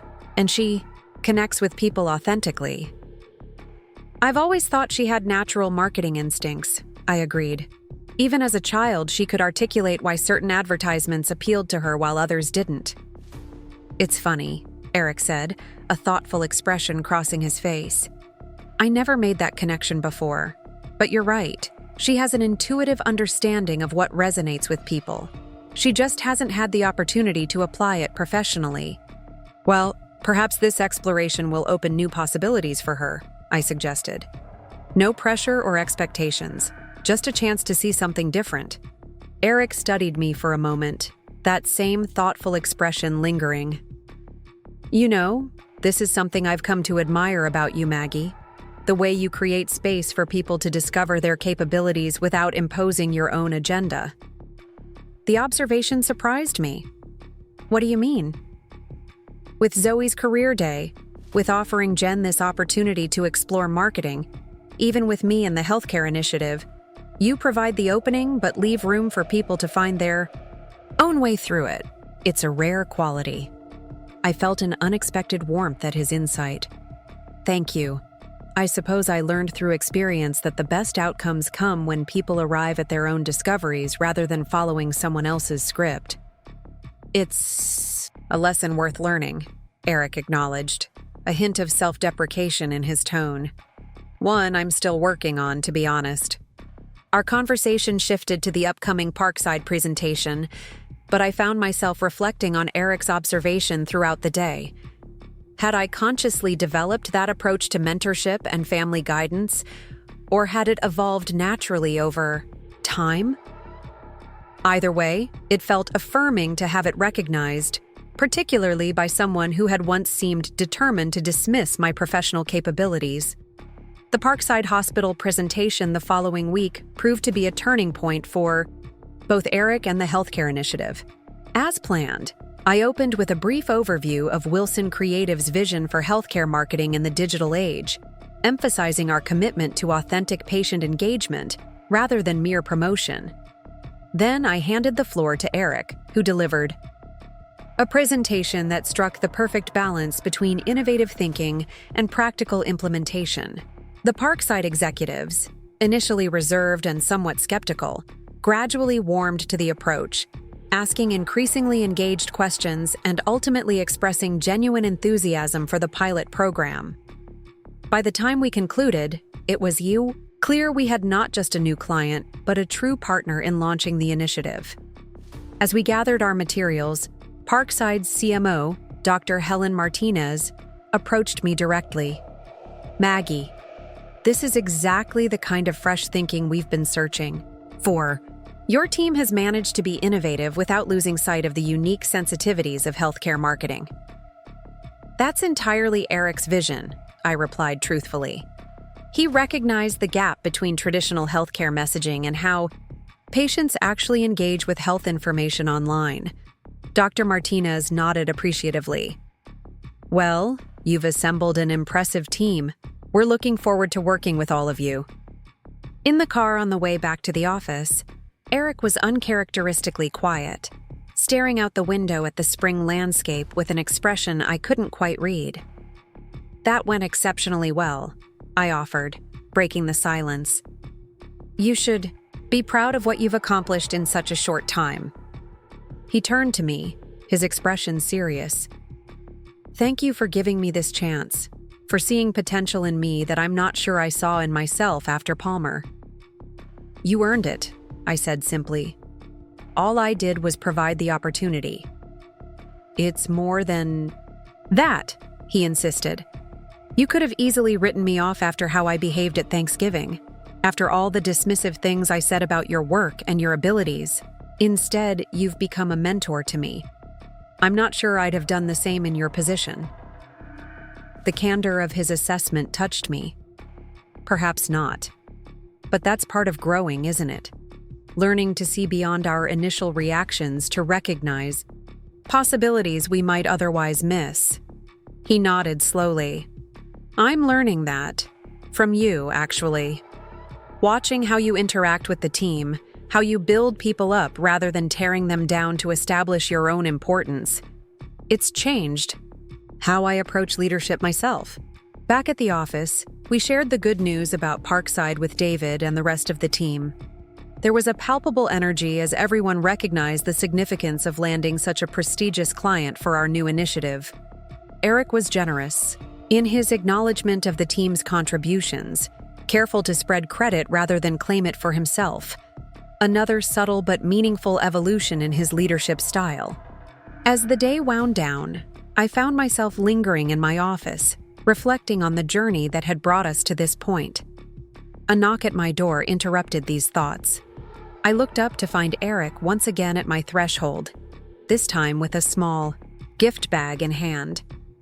"Do you have a moment?" he asked, seeming slightly hesitant. "Of course," I gestured to the chair across from my desk. "What can I do for you?" Instead of sitting, he placed the gift bag on my desk. "I wanted to give you this. It's a small token of appreciation, though it hardly seems adequate." Surprised, I opened the bag to find a beautifully bound leather journal, its cover embossed with my initials. Inside, the first page bore an inscription in Eric's precise handwriting.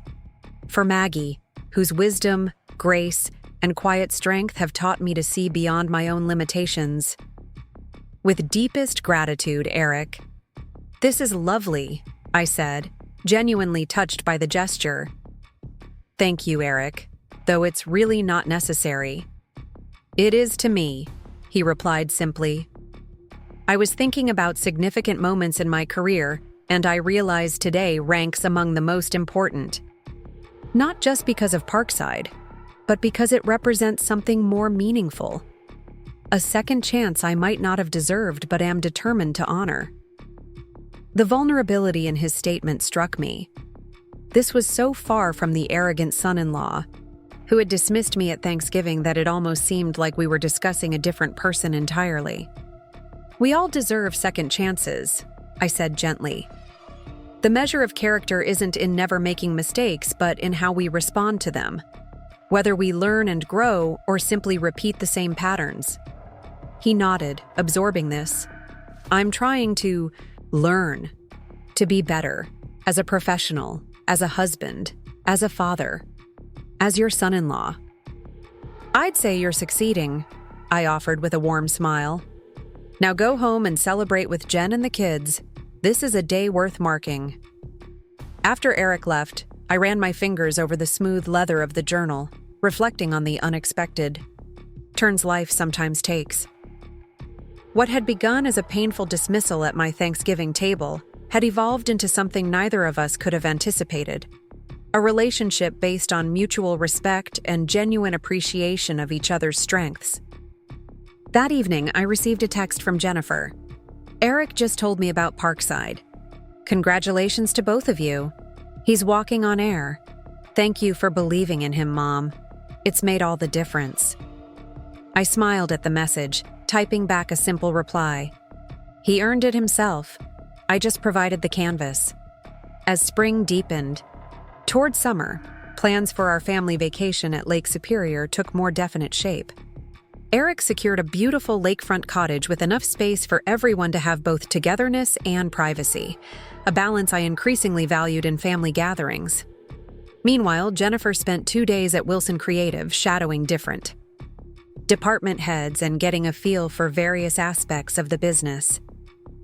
I deliberately kept my distance during her exploration, wanting her to form her own impressions without my influence.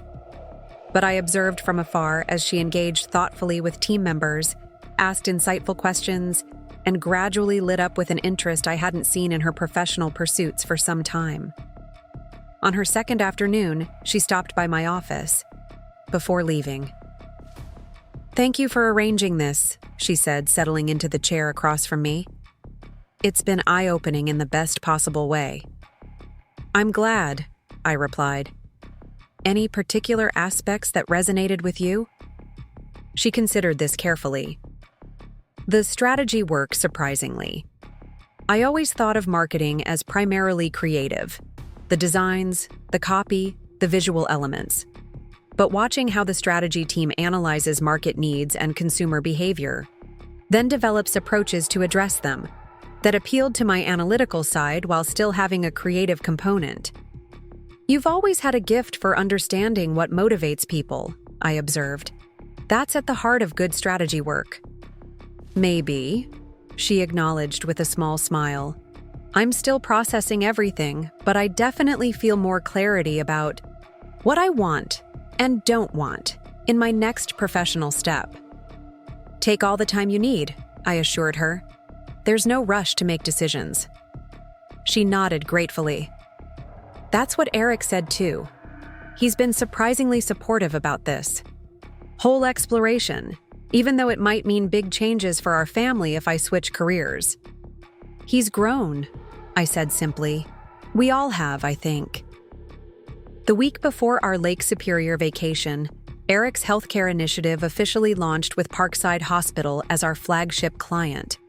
The entire company gathered for a small celebration, complete with champagne and an impressive cake decorated with both companies' logos. As David offered a toast acknowledging the team's hard work, I watched Eric standing among his colleagues, accepting their congratulations with genuine humility, rather than the entitlement that might once have characterized his response to success. When he caught my eye across the room, he raised his glass slightly in a private acknowledgement that brought a warm smile to my face. Later, as the gathering wound down, I found myself near the windows overlooking the lake with David, both of us nursing the last of our champagne.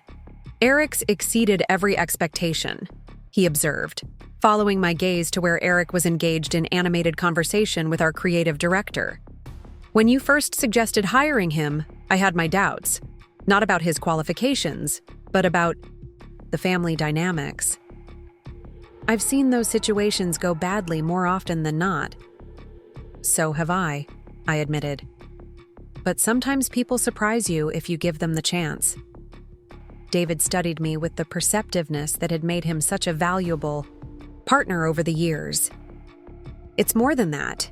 There's been a fundamental shift in how he sees himself, how he approaches his work. That kind of change doesn't happen without significant catalyst." I shrugged slightly. uncomfortable with the implication that I had been that catalyst. Life provides its own lessons if we're open to learning from them. True, David acknowledged. But having the right teacher certainly helps. The following Monday, we departed for Lake Superior, a caravan of 2 cars carrying our extended family toward a week of lakeside relaxation. I drove alone, enjoying the solitude of the journey and the opportunity to process the significant developments of recent months. The cottage proved even more beautiful than the photos had suggested. A spacious, rustic, elegant home perched on a bluff overlooking the vast expanse of Lake Superior. Floor-to-ceiling windows captured the dramatic views, while a private path led down to a secluded beach. The grandchildren immediately raced to explore, their excited voices echoing through the trees as the adults unloaded cars and claimed bedrooms. I selected a small room on the main floor with its own bath and a private deck overlooking the water. The perfect balance of connection and independence that I'd come to value in family gatherings. As I unpacked, there was a gentle knock at my door. I opened it to find Eric standing there looking uncharacteristically uncertain. "Everything okay with your room?" I asked. "If you need to switch..." No, the room is perfect," he assured me quickly. "I just wanted to check if you have everything you need." This was the furthest bedroom from the cars, and I realized we didn't help you carry anything in. The consideration touched me. "I'm all set, but thank you for checking. I travel light these days." He nodded, lingering a moment longer than necessary. I also wanted to say, "This means a lot, having you here with us. I know things were different at Christmas, and I'm grateful we found our way to a better place." "So am I," I replied sincerely. "Now go help wrangle those grandchildren of mine. I can hear them discovering every possible way to risk life and limb on the beach." He laughed, the tension broken. "On it. Dinner at 6, if that works for you?" "Perfect." The week unfolded with a gentle rhythm that felt both familiar and new.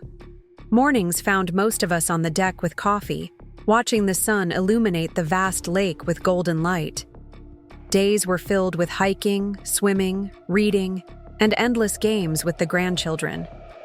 Evenings brought everyone together for meals that we prepared collaboratively, followed by board games or quiet conversations as twilight settled over the water. What struck me most was the easy balance we'd all found. A way of being together that respected individual needs while celebrating our connection.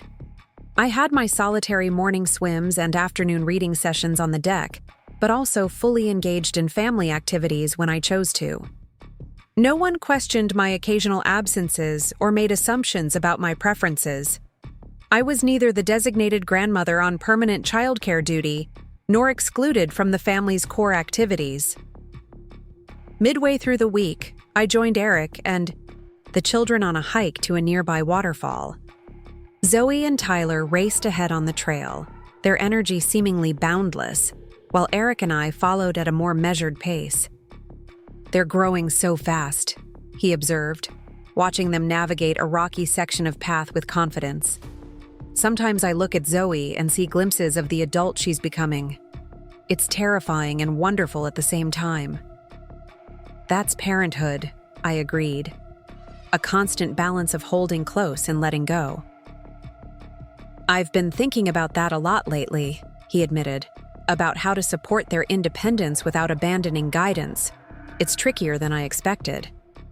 "There's no perfect formula," I said. "Just love, presence, and the humility to recognize they're separate people with their own paths." He considered this, stepping carefully over a fallen log. "I think I've been too rigid about their futures, especially with Zoe. I had this vision of what success should look like for her: college, professional degree, corporate career. But watching her at Wilson Creative that day, seeing how she lit up when engaging with creative problems, it made me reconsider what success actually means." "It's a common parental trap," I offered. "We want security for our children, So we push them toward paths that seem safest, rather than those that might fulfill them most completely. Did you and Frank do that with us? He asked, genuine curiosity in his tone. I laughed softly. Oh, certainly. I had visions of Jennifer becoming a lawyer. She was always so articulate and persuasive.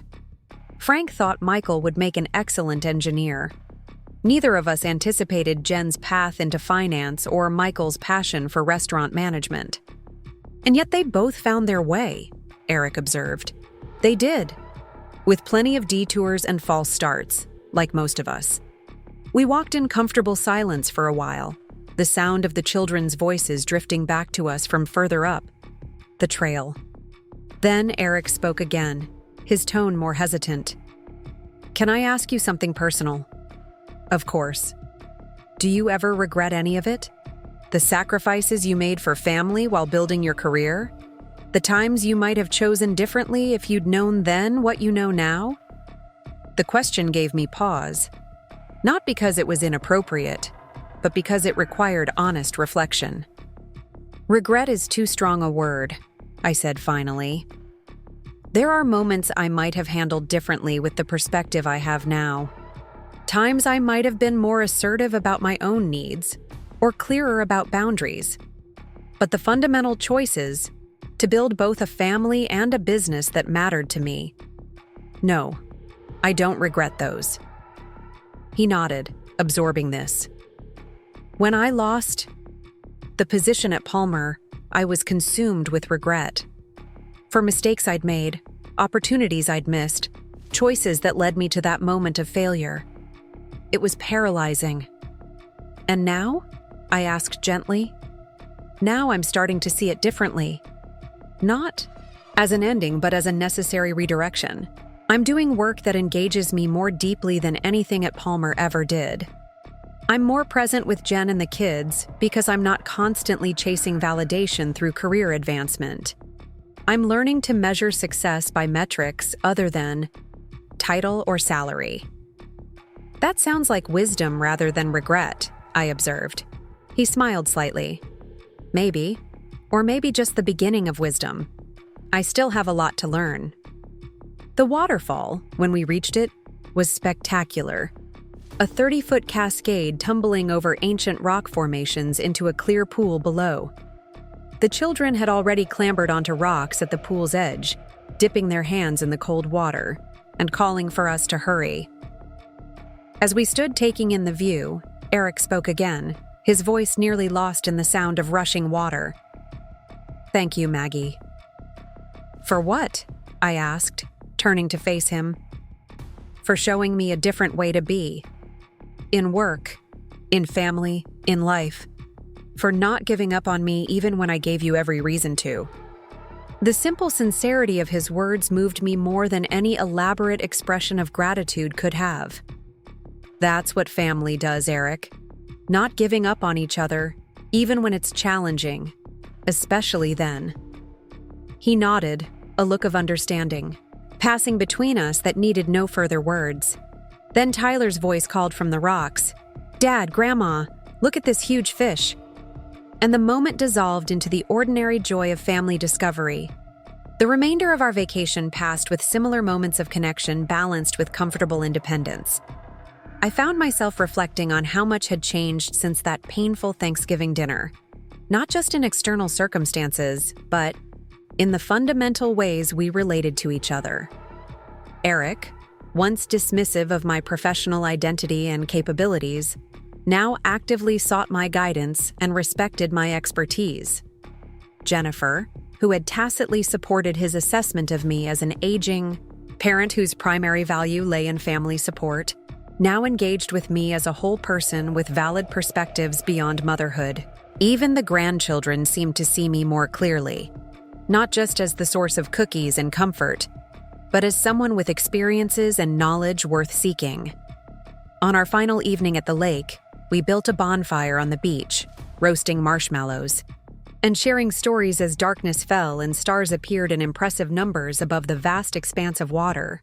I sat slightly apart, wrapped in a light blanket against the evening chill, content to observe the family interactions with a full heart. Zoe eventually joined me, offering a perfectly roasted marshmallow on a stick. "Made it just for you, Grandma. Golden brown all the way around, no burned parts." "Thank you, sweetheart," I said, accepting her offering. "That's exactly how I like them." She settled beside me on the sand, drawing her knees up to her chest. "This was the best vacation ever. I wish we didn't have to go home tomorrow." "All good things come to an end," I replied. "But that's what makes them precious." She considered this with the thoughtful expression that reminded me so much of Jennifer at her age. "I guess. But still, it was perfect having everyone together like this. Especially you." "Me?" I asked, surprised by her emphasis. "Yeah. You're different now. More, I don't know, more you somehow." She struggled to articulate what she meant. "Before, it was like you were always making sure everyone else was okay, always doing things for us. Now you still do stuff with us, but you also do your own things. It's cool." Her perception astounded me. "That's very insightful, Zoe." She shrugged, embarrassed by the praise. "Dad says the same thing. He told Mom that watching you reclaim your narrative taught him something important." "Did he now?" I murmured, touched that Eric had been processing these changes deeply enough to discuss them with Jennifer. "Yeah. He said sometimes we get so caught up in how we think people should be that we don't see who they really are. That he did that with you for a long time." She glanced at me uncertainly. "Is that true?" I considered how to respond to this perceptive question from a 14-year-old who deserved honesty without burdening her with adult complexities. "I think we all do that sometimes," I said carefully. "We develop a certain picture of someone in our minds, mom, dad, teacher, friend, and we stop seeing them as complete people with their own thoughts and feelings and capabilities." Zoe nodded, seeming to understand. "Like how everyone at school just sees me as the smart one and nothing else." "Exactly like that," I agreed. "The challenge is to help others see your wholeness while not losing sight of it yourself." "Is that what you did? Helped Dad see your wholeness?" I smiled at her perfect encapsulation of a complex dynamic. "In a way, yes. But he deserves credit for being willing to see it." She leaned against my shoulder companionably. "I'm glad he did. This version of our family is way better." As Zoe rejoined the others at the bonfire, I remained where I was, reflecting on her words. This version of our family was indeed better, not because we'd resolved all conflicts or reached perfect understanding, but because we were engaging with each other more authentically, with greater respect for each person's complete identity. The journey had not been easy or straightforward. It had required painful confrontations, difficult boundaries, and the courage to reclaim my narrative even when doing so disrupted comfortable patterns. But the result, this moment of genuine connection under a star-filled sky, suggested it had been worth every challenging step. Eric's silhouette appeared against the firelight as he approached, carrying 2 mugs of something steaming. "Hot chocolate," he explained, offering one to me. "Olivia made it with real chocolate and cinnamon." "Thank you," I said, accepting the warm mug gratefully. He settled on the sand beside me, gazing out at the dark expanse of Lake Superior. "Penny, for your thoughts?" "I was just reflecting on how far we've come since Thanksgiving," I admitted. "How much has changed in our family dynamic?" He nodded, his expression thoughtful in the dim light. "It's remarkable, isn't it? And yet it feels organic somehow, like we've simply found our way to how things should have been all along." "Perhaps we have," I agreed, "though it took some significant catalyst to get us here." "Your courage," he said simply. "That was the catalyst. Standing your ground, reclaiming your identity beyond how we'd defined you. It changed everything, Maggie. For all of us." As the stars wheeled overhead and the fire burned lower on the beach, I savored both the rich chocolate and the richer understanding that had developed between us. The path from burden to belonging had been unexpected, circuitous, and at times, painful. But it had led us here, to a place of mutual respect and genuine appreciation that made family bonds stronger rather than constraining them. The woman who had stood in her kitchen that Thanksgiving night, feeling invisible in her own life, had found her way back to herself, and in doing so, had helped others find a clearer path to authentic connection as well. Summer gradually transitioned into fall, bringing crisp mornings and vibrant foliage to Lakeside. The vacation at Lake Superior had marked a turning point in our family dynamics, cementing the positive changes that had begun with that painful Thanksgiving confrontation and Eric's subsequent transformation at Wilson Creative. As the busy season approached for both the agency and our family, I found myself welcoming the familiar rhythms of autumn with a newfound appreciation. The difference wasn't in the external patterns of life, but in how I moved through them, conscious of my choices, clear about my boundaries, and comfortable embracing my complete identity rather than merely the roles others had assigned me. 1. Particularly golden October morning, I arrived at the office early to prepare for a significant presentation to a healthcare consortium that could potentially expand our specialized service line beyond Parkside and the 2 additional hospital clients we'd secured over the summer. The initiative Eric had developed was quickly becoming a cornerstone of our business, drawing attention throughout the regional healthcare community. As I reviewed my notes in the conference room, sunlight streaming through the windows, David joined me with 2 cups of coffee and a knowing smile. The healthcare vertical has officially exceeded our first-year projections, he announced, sliding a report across the table. And it's only been operational for 5 months. I scanned the figures with satisfaction. This is impressive. Eric's team has managed to maintain quality while scaling more rapidly than anticipated. Speaking of Eric, David said casually, the board raised an interesting question during our planning meeting yesterday. I looked up, curious. What question was that? Whether we should consider creating a formal healthcare division with Eric as its director. David sipped his coffee, watching for my reaction. It would mean a promotion, obviously, and significant expansion of his responsibilities. The suggestion didn't surprise me as much as it might have 6 months earlier. Eric had proven himself not just capable, but exceptional in developing and managing this aspect of our business. More importantly, he demonstrated a leadership style that aligned with Wilson Creative's core values: collaborative, client-focused, and innovative, without sacrificing practicality. What do you think? I asked, valuing David's assessment. Professionally, he's ready, David replied without hesitation.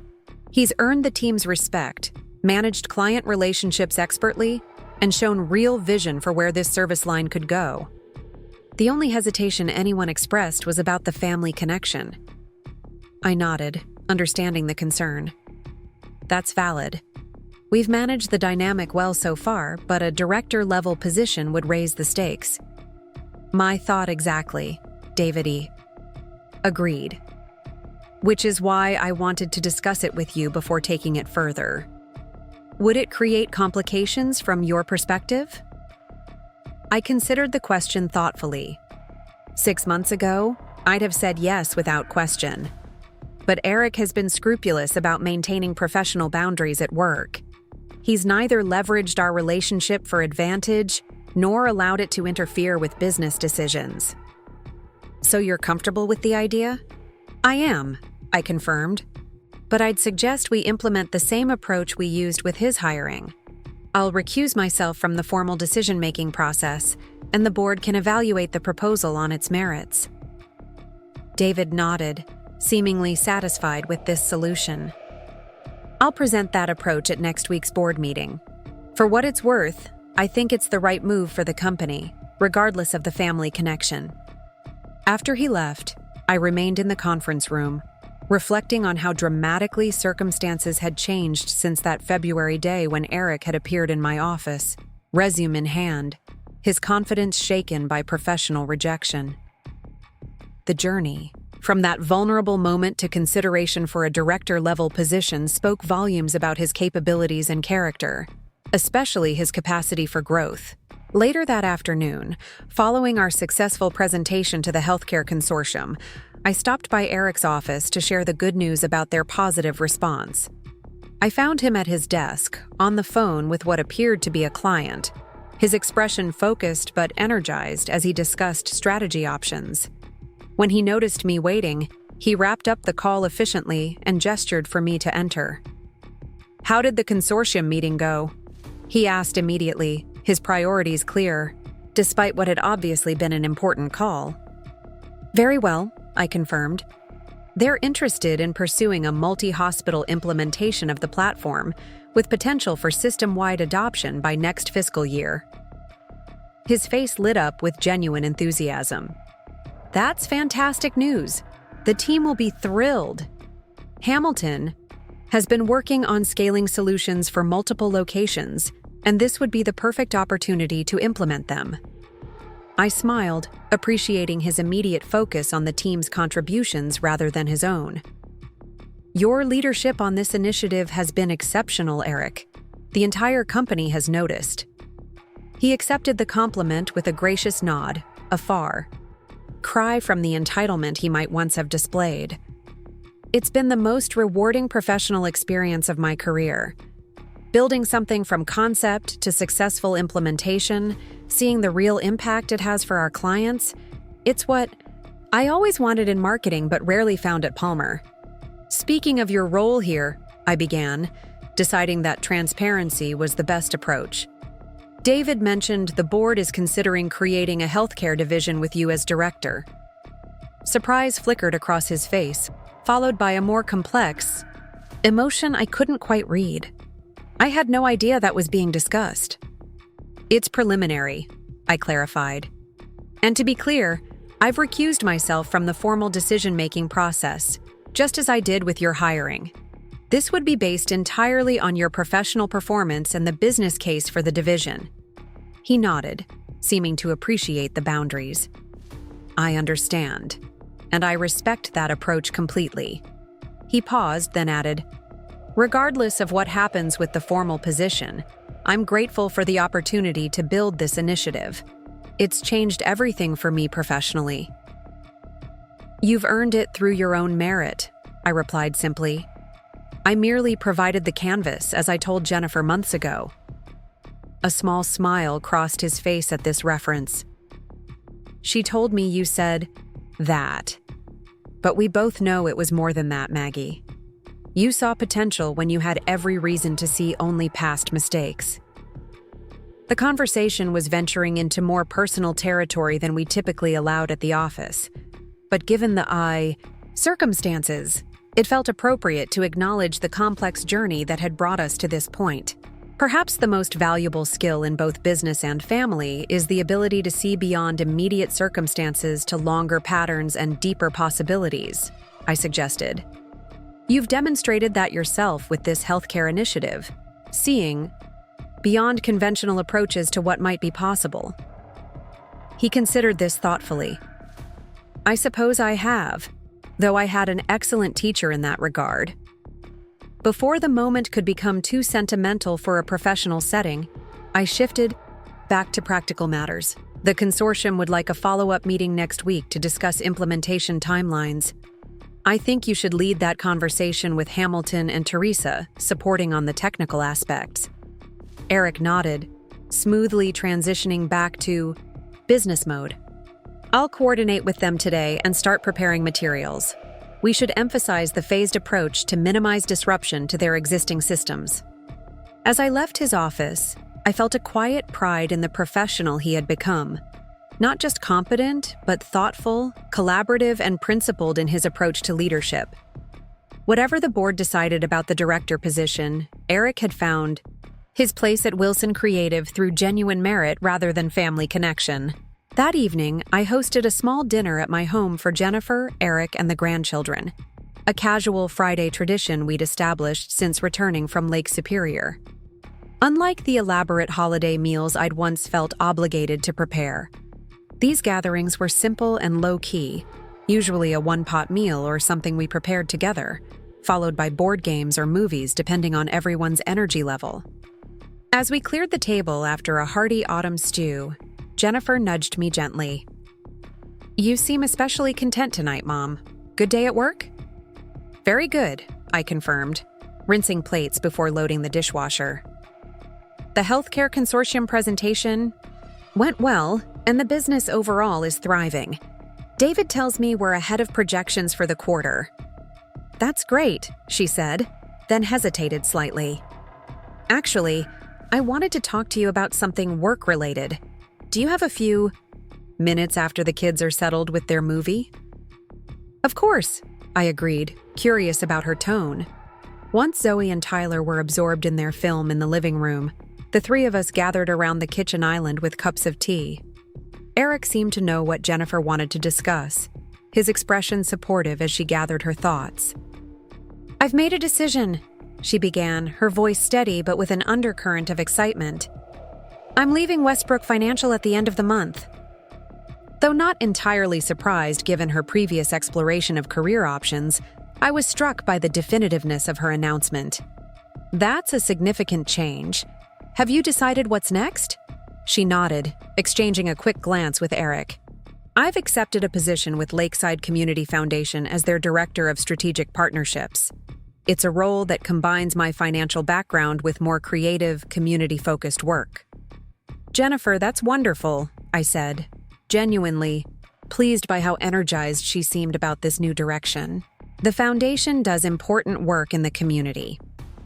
"They do," she agreed warmly.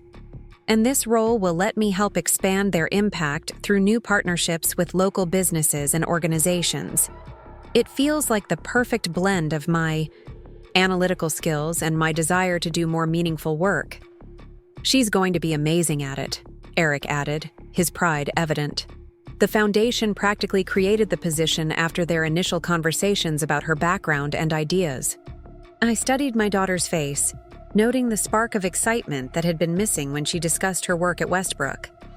"What prompted the change now? You've been at Westbrook for what, 8 years?" "Almost 10, she corrected with a small grimace. "And honestly, Mom, it was seeing you reclaim your professional passion that inspired me to examine my own. Watching how you've balanced Wilson Creative with your personal interests and family life made me realize I'd been settling for security without fulfillment." Her words touched me deeply. I'd never intended to serve as a catalyst for Jennifer's career reflection. My journey had been entirely personal, but hearing that my choices had provided a positive model for my daughter felt profoundly meaningful. "The shadow day at Wilson Creative was the turning point," she continued. "Not because I wanted to pursue marketing specifically, but because it reminded me how it feels to be genuinely engaged with your work. I realized I hadn't felt that way at Westbrook in years, maybe ever." "It takes courage to make a change like this mid-career," I observed. "I'm proud of you for recognizing what you need and taking steps to achieve it." "That's what Eric said too," she smiled, reaching for his hand across the island.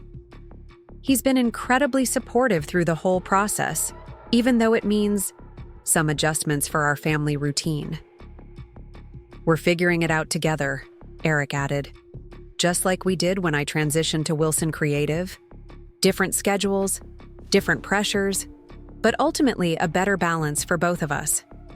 The maturity and partnership evident in their approach impressed me. This was not the same couple who had orchestrated that painfully formal Christmas, united in the belief that I needed to step back and accept a diminished role.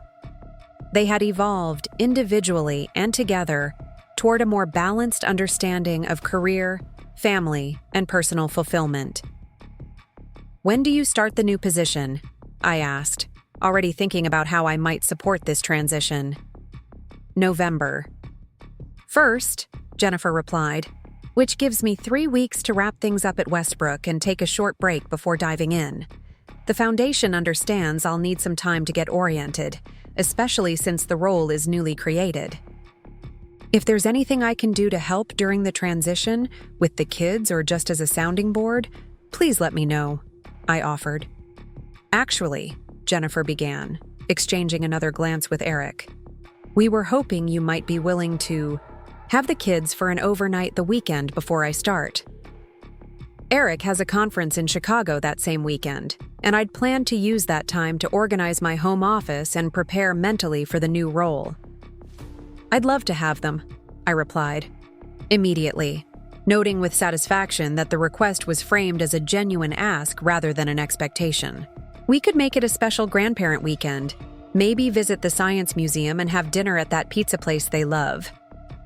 They'd be thrilled, Jennifer smiled warmly. Thank you, Mom. As the evening wound down and they prepared to leave, Eric hung back slightly while Jennifer helped the children gather their things. I wanted to let you know, he said quietly, that I talked with David after you mentioned the potential director position. I made it clear that while I'm honored to be considered, I fully support whatever decision the board makes based on the business case alone. The integrity of this approach impressed me. That was the right thing to do. And for what it's worth, I believe the business case is solid regardless of our family connection. He nodded, accepting this assessment without pushing for more explicit support. Whatever happens, I'm grateful for where I am now, professionally and personally. That matters more than any title. As I watch them drive away, my daughter embarking on a new career path, my son-in-law growing into a thoughtful leader, my grandchildren flourishing in a family environment that valued authentic connection, I felt a profound sense of contentment. The journey that had begun with that painful moment at Thanksgiving had led us all to unexpected destinations. What had initially felt like rejection, the dismissal of my worth beyond family roles, had ultimately sparked a reclamation not just of my own narrative, but of something essential in our family dynamic. 2 weeks later, the board approved the creation of a healthcare division with Eric as its director, a decision I learned about through the same company-wide announcement as other staff members, having maintained my recusal from the process.